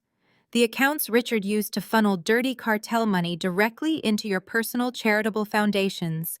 She traced every single dollar you illegally laundered through your prestigious country club galas." Patricia froze, the color draining entirely from her face. Her breathing became shallow and rapid. "You are not just an innocent bystander to Richard's crimes. I continued watching the terror finally break through her arrogant facade. You actively washed stolen funds to maintain your status among the elite. The federal government has every receipt, every forged donation record, and every fake auction invoice you ever signed. I tapped the top of the red folder. I am not writing a check, I repeated softly. But the IRS is about to audit your country club accounts. Have a nice day. Patricia scrambled toward the elevator. She knew her facade was collapsing, and the IRS would dismantle whatever was left. Yet the Preston family desperately pushed forward with their final illusion. The wedding was their last gamble. If they could get Courtney married to Julian, they would have access to his vast venture capital fortune. It was a lifeline they were willing to secure at any cost. Saturday arrived with perfect sunshine. The grand ballroom was draped in cascades of white orchids. Patricia had managed to placate the venue, draining her final hidden reserves. A string quartet played a haunting classical melody as the wealthiest families took their seats. They sat in rows of gilded chairs, unaware that they were attending a theatrical production funded by extortion and cartel money. I walked through the heavy doors just as the music shifted to the processional march. I wore a tailored crimson dress that stood out fiercely against the sea of pastel wedding attire. I was uninvited, but no one stopped me. The ushers were intimidated by my demeanor, and my parents were positioned at the front too, consumed by their performance, to notice me slipping into the back row. Julian stood at the altar. He looked handsome in his tuxedo, projecting the quiet confidence of a man who believed he had won the ultimate prize. He smiled warmly as Courtney began her slow walk down the aisle. My sister looked like an absolute angel. Her custom lace gown trailed behind her, dragging across the white runner. A delicate veil covered her face, hiding the calculating panic in her eyes. Richard walked beside her, projecting the image of a proud patriarch. He handed her to Julian with a firm handshake, playing the honorable federal judge to perfection. The ceremony began. The officiant spoke of loyalty and unwavering truth. He spoke of building a solid foundation on trust. The sheer hypocrisy of the words hung heavy in the air. Courtney smiled up at Julian, holding his hands tightly. I sat perfectly still in the back row, watching the elaborate lie unfold. A single encrypted file was queued and ready to launch. If anyone here knows any reason why these two should not be joined in holy matrimony, speak now, or forever hold your peace, the officiant announced. His voice echoed across the silent ballroom. Courtney held her breath. Richard scanned the crowd, his eyes darting defensively. Patricia gripped her program. They were all waiting for someone to object. They were waiting for me to scream. They expected a chaotic, emotional outburst that they could easily dismiss as the ranting of a jealous, bitter sister. I did not stand up. I did not make a single sound. I simply tapped the screen of my phone. Silence stretched for 3 agonizing seconds. Then a sharp, distinct chime echoed from the front row. It was immediately followed by another, and another. Within 5 seconds, a synchronized wave of notification sounds erupted across the entire grand ballroom.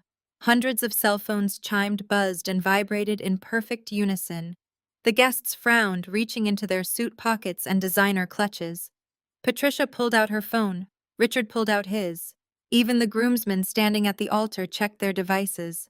It was a mass email. I had utilized the guest list database from the wedding planner and sent a comprehensive digital dossier to every single person in attendance. The murmurs started in the back and rolled forward like a tidal wave. Gasps of absolute horror filled the elegant space.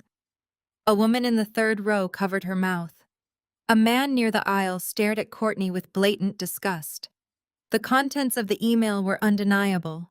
I had attached high-resolution screenshots of every text message Courtney had sent to Bradley, mocking his intelligence while spending his money.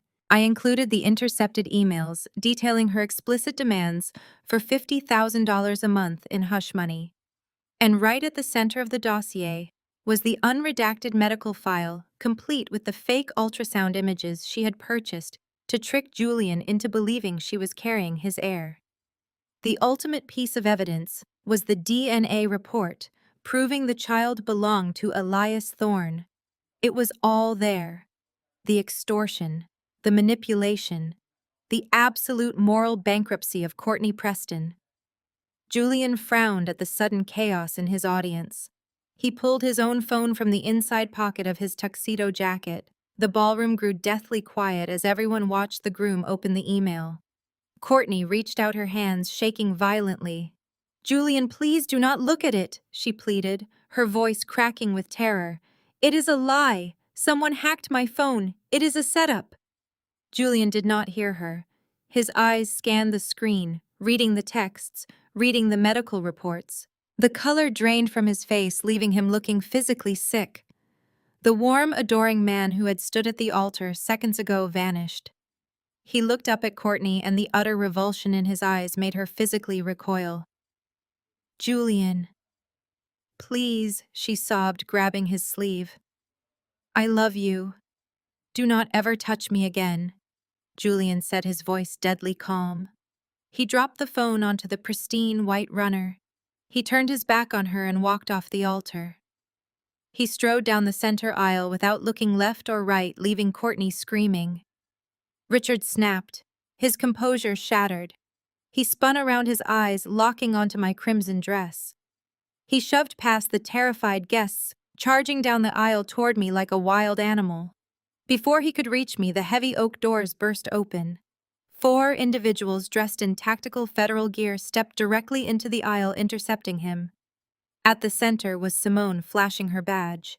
I stood my ground, watching the powerful, corrupt judge reduced to a terrified and cornered criminal. "Richard Preston," Simone announced, her voice slicing through the chaos. "You are under arrest for wire fraud, embezzlement, and racketeering." The federal holding cell was a stark contrast to the gilded ballroom. Richard paced the small concrete room, his tuxedo jacket discarded on the metal bench. He was furious, but completely devoid of fear. In his mind, he was still the untouchable patriarch. He was still the great federal judge who dictated the fates of lesser men. He demanded his phone call with the absolute certainty of a man who owned the system. He dialed Senator Hayes, expecting immediate groveling. The call went to voicemail. He dialed the district attorney, a man whose career Richard had personally launched. A terrified secretary claimed the attorney was entirely unavailable. Richard slammed the phone against the wall. The silence of the federal building was deafening. He did not understand that his empire was already ashes. He did not realize the fire had consumed his network of favors. Simone stood in the bullpen of the field office, watching the frantic activity of her agents. She held a tablet displaying every blocked maneuver Richard attempted. His defense lawyer filed an emergency motion for bail, claiming judicial immunity. Simone denied it, citing a flight risk backed by the offshore accounts she had seized. Another judge, a longtime crony of Richard, tried to issue a jurisdictional injunction. Simone forwarded a single encrypted ledger showing that judge receiving cartel kickbacks. The injunction was instantly withdrawn. The great legal fortress of the Preston family was crumbling brick by corrupt brick. Simone moved with absolute precision. She dismantled his defensive strategy before he could even deploy it. She systematically cut every string he tried to pull, severing his ties to the outside world. He was completely isolated. He was entirely trapped in a web of his own creation. Simone grabbed a thick black binder from her desk and marched down the sterile hallway toward the interrogation rooms. I sat in the shadowed observation room, my arms crossed tightly over my chest. The two-way mirror provided a perfect, unobstructed view of the interrogation room. I watched my stepfather pace like a caged predator. For 32 years, this man had belittled me.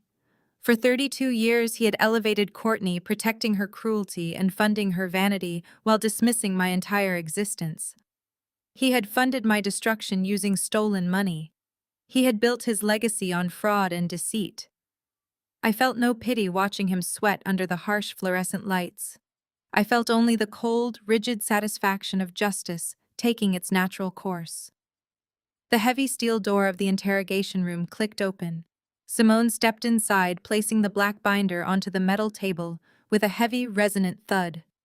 Richard stopped pacing. He stared at Simone with a mixture of contempt and absolute arrogance. He straightened his posture, attempting to project the imposing authority of a courtroom judge. This is a colossal mistake, Agent Simone Richard bellowed, pointing a manicured finger at her face. You have overstepped your authority. You are conducting an illegal detainment of a former federal judge. My legal team will have you stripped of your badge by nightfall. I demand to be released immediately. Simone did not sit down. She simply opened the binder and flipped to the first page. She ignored his outrage completely. Richard slammed his hands onto the metal table, leaning forward to intimidate her. Listen to me very carefully, you arrogant bureaucrat, he growled, his voice vibrating with rage. You have no idea who you are dealing with. I know the people who write your budget. I know the men who approve your promotions. I made careers in this city. I can end yours with a single phone call. Simone finally looked up. Her expression was completely devoid of intimidation. She met his furious gaze with absolute chilling calm. You are not a judge anymore, Richard, she said, her voice echoing sharply in the small room. You are a suspect in a multi-million-dollar wire fraud case. You are a criminal facing decades in federal prison. Your connections cannot save you, because your connections are currently scrambling to avoid being indicted alongside you. Richard laughed, a harsh barking sound. You have absolutely nothing on me, he sneered. You have circumstantial ledgers and baseless accusations from a bitter stepdaughter. You cannot tie a single offshore transfer directly to my signature. I covered my tracks perfectly. No one in my organization would ever dare to testify against me. You are wasting my time. I watched from the dark observation room, holding my breath. Richard was right about his isolation tactics. He had always used intermediaries. He had always insulated himself from the direct transactions. He relied on the absolute loyalty and sheer terror of his subordinates. But Simone simply smiled. It was a terrifying, predatory smile. That is where you are completely wrong, Richard, she stated flatly. We do not need to tie the signatures to you. We already have the man who signed the transfers on your behalf. We have the man who managed the cartel accounts. Simone reached into the binder and pulled out a freshly printed document. She tossed it onto the table. It was a formal plea agreement. The signature at the bottom was hasty and frantic. Your son-in-law is not as loyal as you thought, Simone revealed. Bradley was sitting in a county holding cell, facing 20 years for extortion and fraud. He decided the suburban life was not worth dying in prison for. Bradley, desperate to avoid jail time, flipped on the family. He gave us the passwords. He gave us the hidden routing numbers. He signed a full confession detailing every single one of your crimes, Richard. He traded your life for a reduced sentence. Richard stared at the signature of Bradley. His breathing stopped completely. The invincible patriarch finally realized he was entirely and utterly destroyed. His legacy was gone, and he would spend the rest of his miserable life locked safely inside a cold, dark, and isolated federal prison cell. While Richard Preston sat in a holding cell, his fate sealed, another rat scurried through the maze. Bradley sat at the head of the boardroom table. He wore a smug smile, believing he had outsmarted the devil. By signing that federal confession and handing Richard over to Simone, Bradley secured his own immunity deal. He was now the undisputed king of the company he had stolen from me during our bitter divorce. I stood outside the frosted glass doors, listening to his arrogant voice echoing through the intercom system. He was addressing the shareholders, spinning a web of corporate deception. He assured investors the Preston family raid would not impact their bottom line. He claimed he severed all ties with Richard. He was selling them a vision of absolute control and unmatched prosperity. I pushed the glass doors open. They swung wide, hitting the stoppers with a crack that silenced the room. Heads snapped in my direction. I stepped into the boardroom, projecting absolute authority. I walked to the opposite end, facing my ex-husband. Bradley froze mid-sentence. The color drained from his face and his confident smile vanished entirely. He gripped the edges of his leather chair, his knuckles turning stark white. "What are you doing here, Alyssa?" he demanded, his voice cracking slightly. "This is a closed meeting for shareholders and executive partners. You no longer have security clearance for this building. Security will be escorting you out immediately. I did not even glance at the phone he was reaching for. I placed my leather briefcase on the table and unclasped it with two sharp clicks. I do not need security clearance to enter a building I effectively own, Bradley, I stated smoothly. A collective murmur rippled through the board members. An older partner named Marcus adjusted his glasses and leaned forward, clearly confused. Bradley stood up, attempting to regain his dominant posture. "You are delusional, Alyssa," he sneered, trying to mask his rising panic. "You signed away your equity in this company during the divorce settlement. You have absolutely zero legal standing in this room. Now leave before I have you arrested for trespassing." I pulled a thick stack of financial documents from my briefcase and slid them across the long mahogany table. They glided perfectly, stopping right in front of Bradley. "You assumed a massive amount of corporate debt when you aggressively restructured the firm to push me out," I explained, my voice echoing clearly in the silent room. "You took out $5 million in high-interest mezzanine loans to leverage my shares. You thought you were a financial genius hiding debt behind a web of shell companies and creative accounting." Bradley stared at the documents but refused to touch them. A bead of sweat formed on his forehead. "What is this?" he whispered. I rested my hands on the table, leaning forward. "The Theodore Preston Blind Trust has been very active this week," I said, holding his terrified gaze. "I used my grandfather's immaculate money to trace every single one of your toxic loans. My trust just bought your firm's entire debt portfolio from your nervous creditors. They were more than happy to offload your liability at a premium. I hold the paper, Bradley. Every single cent of that $5 million is now owed directly to me." The board members erupted into panicked whispers. Marcus snatched the documents and began reading them frantically. Bradley sank back into his leather chair, looking as if the floor had just vanished beneath him. His immunity deal with the federal government protected him from prison, but it offered zero protection against corporate bankruptcy. He realized in that exact moment that he had traded a federal cage for a financial execution. "You cannot do this." Bradley choked out his chest, heaving as he struggled for air. "The terms of those loans guarantee a 5-year repayment period. You cannot touch me." I smiled a cold, predatory smile. "Read the fine print of your own predatory contracts, Bradley. There is a moral turpitude clause, a morals clause that allows the debt holder to call the loan immediately in full if the managing partner admits to felony fraud. You signed a federal confession yesterday detailing your extensive involvement in Richard's offshore racketeering operation. That public document triggered the clause automatically. I am calling the loan, Bradley. $5 million due, payable immediately by the close of business today."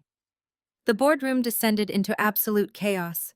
Shareholders began shouting at Bradley, demanding explanations. Marcus threw the documents down and cursed loudly. Bradley raised his hands desperately, trying to quiet the angry executives. He turned back to me, his eyes wide with sheer terror. He abandoned his corporate persona entirely.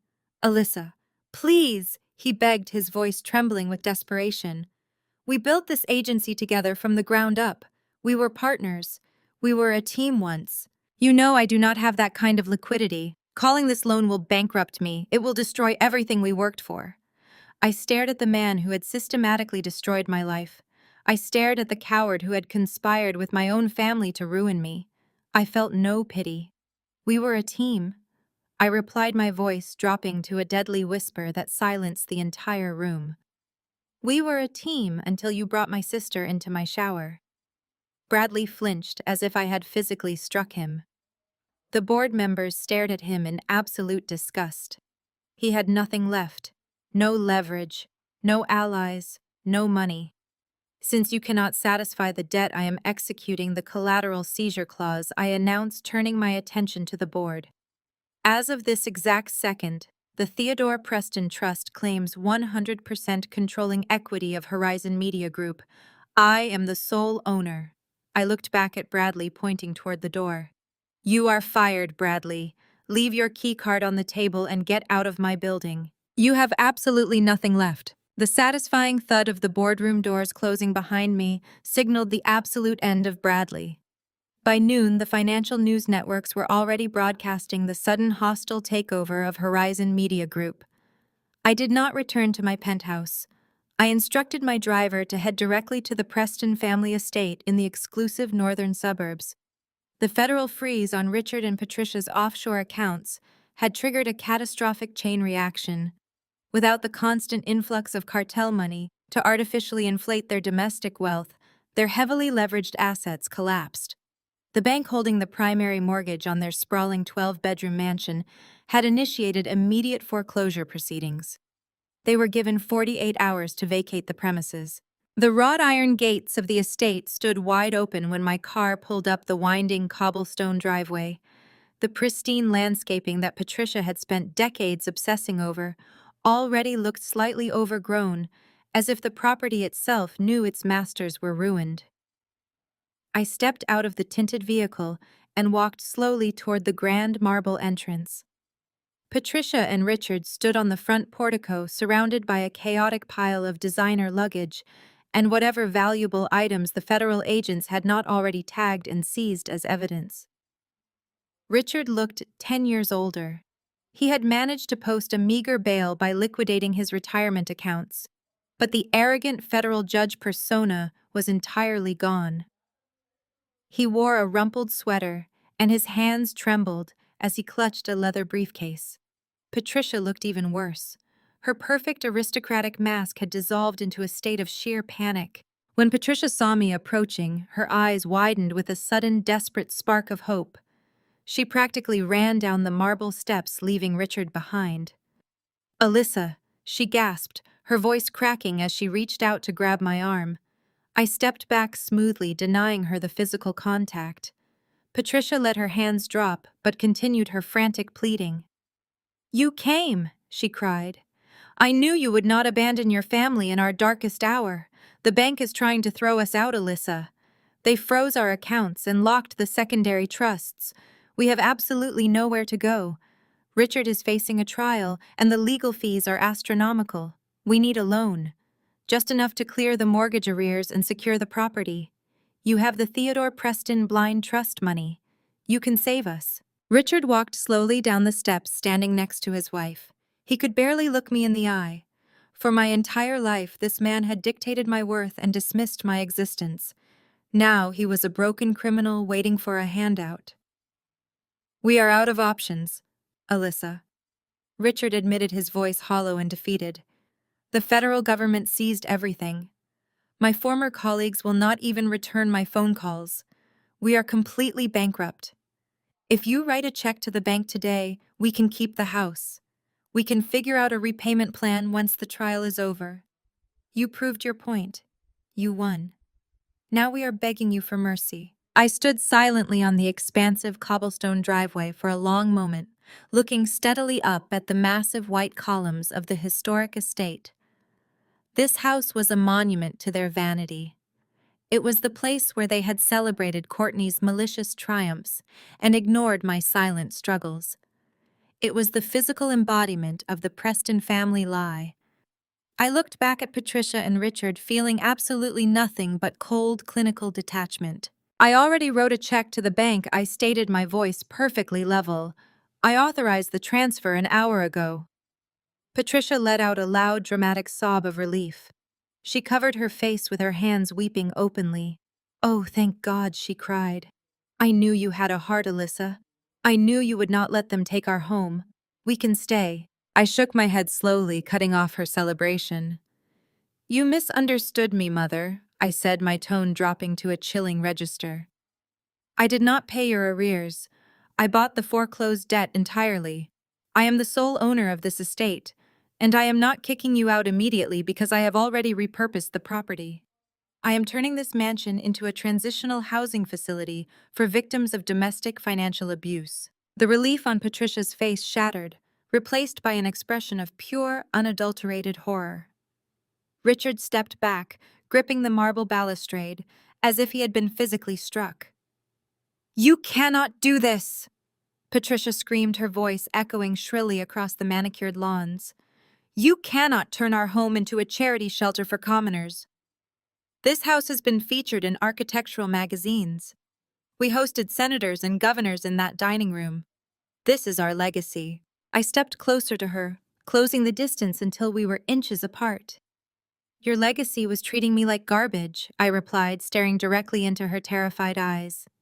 You used stolen money to fund a fake wedding for a sister who tried to destroy me. You enabled a corrupt judge who laundered cartel cash while preaching about family values. That is your actual legacy, Mother. My legacy is erasing yours. A loud mechanical rumble interrupted the silence that followed. 3 massive moving trucks with commercial construction logos painted on the sides pulled through the wrought iron gates and began backing up the cobblestone driveway. They were the elite commercial contractors I had exclusively hired to completely gut the interior of the mansion and immediately begin the structural renovations for the new housing facility. Right behind them, a small battered U-Haul truck parked near the front steps. I pointed directly to the rented moving truck. I arranged a vehicle for you, I announced, turning my back on them and walking toward my waiting car. The contractors need to begin tearing out the grand ballroom in 20 minutes. You have exactly that long to pack your designer bags into the truck and leave my property. The heavy diesel engine of the rented moving truck groaned as Patricia and Richard pulled away from the grand estate. I watched the taillights fade into the distance, feeling the crisp evening air settle over the property that was now fully mine. The transition from their luxurious fortress to a temporary shelter was complete, but the ultimate reckoning was still waiting inside a federal courtroom. 6 months later, the air inside the federal district court felt remarkably sterile and absolute. I sat in the front row of the gallery wearing a sharp-tailored charcoal suit. The mahogany benches gleamed under the recessed lighting. Richard, Nathan, and Bradley sat at the defense tables. The 3 men who had orchestrated my downfall and profited from cartel money were now stripped of their bespoke suits and forced to wear standard-issue federal jumpsuits. The bright orange fabric was a glaring contrast to the dignified wood paneling of the courtroom. Richard stared straight ahead, his face an ashen mask of defeated arrogance. Nathan kept his head bowed, staring at his shackled wrists. Bradley sat slightly apart from them, a physical representation of his desperate plea deal. Agent Simone stepped up to the prosecution podium. She did not bring a thick binder this time. She stood with the absolute certainty of a woman who had already won the war. Her voice resonated through the silent room, demanding total attention. Your Honor, these 3 men did not simply commit financial crimes. Simone began, her gaze sweeping across the defendants. They weaponized the very justice system they were sworn to uphold. Richard Preston utilized his position as a federal judge to launder millions in illicit cartel funds. He hid behind his gavel while simultaneously directing a massive racketeering syndicate. He manipulated offshore trusts, committed gross wire fraud, and perjured himself repeatedly to maintain his facade of respectability. Nathan Preston acted as the willing architect of the digital infrastructure, ensuring the dirty money flowed seamlessly into their domestic accounts. And Bradley Jenkins used his corporate expertise to siphon legitimate assets from innocent victims to fuel their insatiable greed. Simone walked slowly toward the defense tables. They believed their wealth and connections made them entirely untouchable. She continued, her tone laced with clinical disgust. They operated a criminal enterprise that destroyed lives, businesses, and families without a single ounce of remorse. The evidence presented during this trial, the offshore ledgers, the intercepted communications, the fraudulent loan documents proves beyond any reasonable doubt that this was a coordinated, malicious operation. We ask the court to impose the maximum sentences allowed by federal law. Society must be protected from men who believe the law is merely a suggestion for the poor. The presiding judge, a man known for his merciless rulings against corrupt officials, adjusted his glasses. He looked down at Richard with profound disappointment. Richard Preston, you have disgraced the bench and betrayed the public trust, the judge stated, his voice booming. For the charges of racketeering, wire fraud, and perjury, I sentence you to 35 years in a federal penitentiary without the possibility of parole. Richard flinched but remained silent. The judge turned to Nathan. Nathan Preston, for your role in facilitating these financial crimes and maintaining the fraudulent networks, I sentence you to 20 years. Finally, the judge looked at Bradley.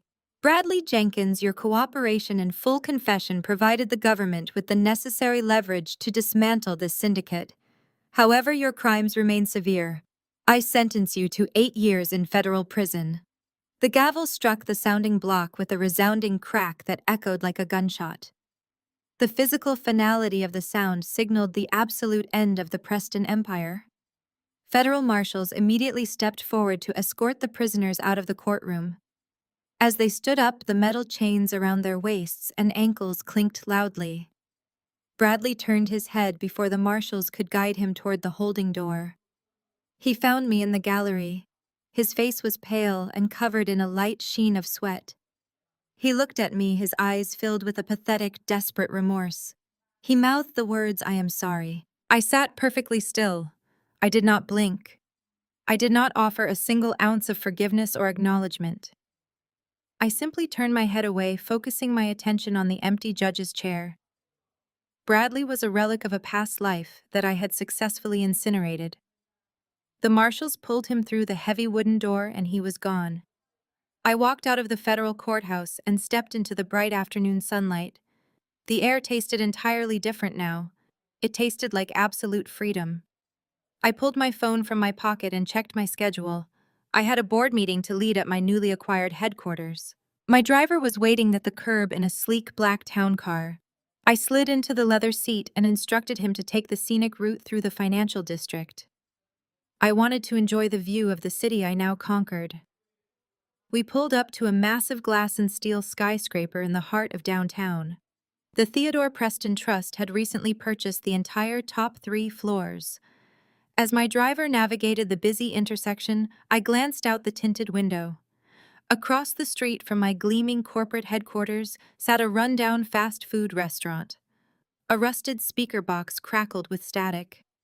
Standing inside the small, greasy drive-through window was a woman wearing a poorly fitting polyester uniform and a cheap paper visor. She was handing a greasy paper bag to a waiting customer. Her blonde hair was tied back in a messy knot, and her face was heavily lined with exhaustion and bitter defeat. It was Courtney.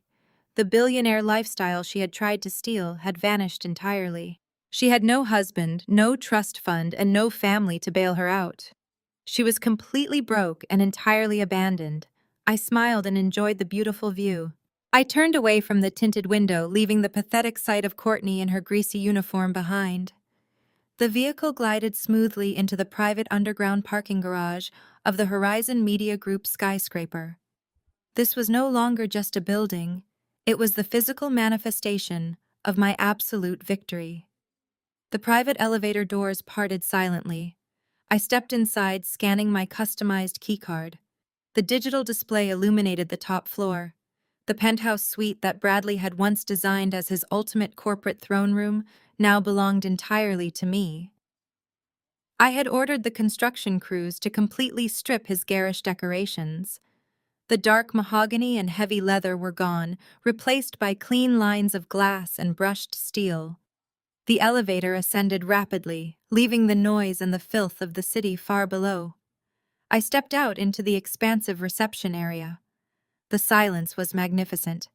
There were no frantic phone calls from panicked parents demanding I bail them out. There were no arrogant executives plotting my downfall in soundproof meeting rooms. The toxic chaos that had defined my existence for 3 decades had been systematically dismantled and eradicated. I walked across the polished marble floor toward the massive floor-to-ceiling windows that wrapped around the entire executive suite. The view was staggering. The city stretched out in every direction, a sprawling grid of power and commerce that I now commanded. My heels clicked rhythmically against the stone. I pushed open the heavy glass doors leading out to the wraparound balcony. The wind immediately caught my hair, but I did not care. The crisp air carried the scent of rain and ambition. I walked to the edge and rested my hands on the thick glass balustrade. Down below, the streets were packed with people rushing through their daily routines. Across the avenue, I could just barely make out the rusted roof of the fast food restaurant, where Courtney was currently wiping down counters and smelling of stale fry grease. She would spend the rest of her life paying off civil judgments and navigating absolute poverty. My parents were facing a completely different reality. The Federal Banking Commission had officially seized every remaining asset they possessed. The offshore accounts were drained to satisfy the massive federal fines levied by the court. Patricia and Richard were not just broke, they were utterly disgraced.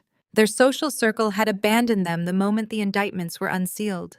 The country club memberships were revoked. The charity galas slammed their doors shut. They were currently living in a cramped two-bedroom apartment in a decaying industrial town hundreds of miles away. They had no savings, no retirement, and no leverage. They had tried calling me from an unlisted number last week. I deleted the voicemail before permanently blocking the contact. There would be no tearful reconciliations. There would be no dramatic family interventions where we all realized blood was thicker than water. That toxic narrative was a weapon they had used to keep me compliant, and I had finally disarmed them. The cycle of abuse was permanently broken. I stood on the balcony letting the reality of my absolute independence wash over me. The Theodore Preston Trust was now fully integrated with Horizon Media. My grandfather's original vision had been restored and exponentially multiplied. I was not just a survivor of financial abuse, I was the apex predator of my industry. The heavy glass doors slid open behind me. I did not need to turn around to know who it was. The sharp, confident footsteps belonged exclusively to Special Agent Simone. She walked out onto the terrace, her dark trench coat blowing slightly in the wind. She carried a sleek silver ice bucket containing a chilled bottle of vintage champagne and 2 crystal flutes. She set the bucket down on a high glass cocktail table and walked over to stand beside me at the railing. We stood together in comfortable silence for a long moment, watching the city lights begin to flicker on as the afternoon sun dipped lower in the sky. "The federal convictions are fully secured," Simone stated, her voice carrying a deep sense of professional satisfaction. "The appeals were summarily denied this morning. Richard and Nathan have officially been transferred to the maximum security federal penitentiary in Florence. Bradley is processing through the intake facility in Atlanta. The cartel connections have been completely severed, and the domestic shell companies are fully liquidated. It is completely over, Alyssa. We burned their entire empire to the ground." I turned to look at her. Simone was no longer just a federal agent executing a high-profile warrant. She was the singular ally who had believed in my meticulous accounting when everyone else had labeled me a bitter ex-wife. She had seen the truth hidden beneath the fraudulent ledger entries. She moved toward the glass table and expertly popped the cork on the champagne. The soft sound was a celebration in itself. She poured the golden liquid into 2 crystal flutes, handing one to me. The bubbles raced toward the surface, capturing the fading sunlight. Simone raised her glass, her expression fiercely triumphant. To the women they thought they could break, she said her words sharp and clear against the rushing wind. I looked at the glass in my hand, and then out at the sprawling metropolis below. I thought about the frightened woman who had been kicked out of her own agency. I thought about the desperate daughter seeking approval from a family that only saw her as collateral damage. That woman was gone. I raised my arm and clinked my crystal flute against hers. The ringing chime was the perfect sound of ultimate victory. "We did not just break the glass ceiling, Simone," I replied, my voice radiating absolute certainty. "We bought the building." I took a very slow sip of the champagne. The camera pans over the city as I breathe freely.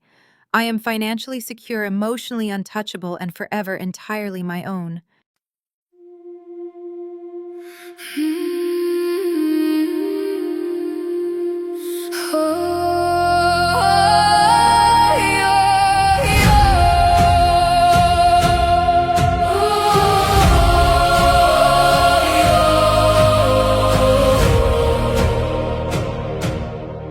I used to ride upon your shoulders, thinking you could touch the sky. Every road felt less uncertain when I saw the world through your eyes. You were stronger than the taller than the northern pines. And when the winter winds were coming, you would stand between them and I. Time kept moving like the river, years slipped slowly out to sea. But no matter where life took me, you were always part of me. I am my father's daughter, in every step I take, in every time I choose to stand. When it's easier to break, I carry your courage in my heart, your fire inside my soul. And though the years keep moving on, your love still leads me home.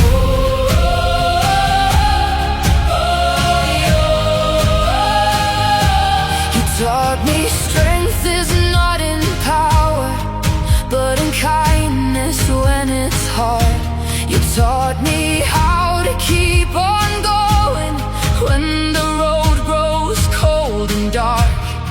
Every lesson, every story, every laugh around the flame lies within me like an echo, calling softly through my name.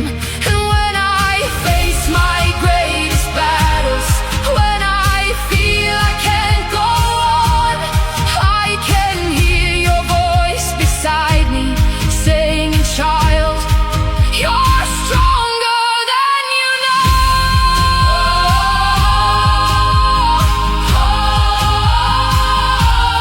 I am my father's daughter, in every step I take, in every time I choose to stand.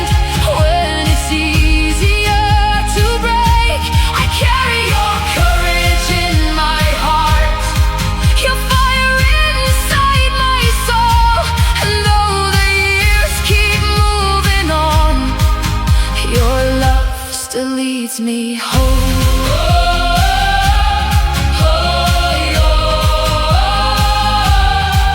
One day the snow will cover footprints, one day the fire will burn low.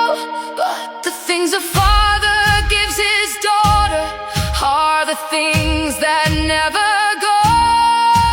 Not the gold or not the stories, not the battles that he won, but the quiet way he loved her and the woman she becomes. I am my father's daughter, and I always will remain. Through every triumph, every loss, through every joy and every pain, the world may change around me, the stars may fade above, but I will always carry with me my father's endless love.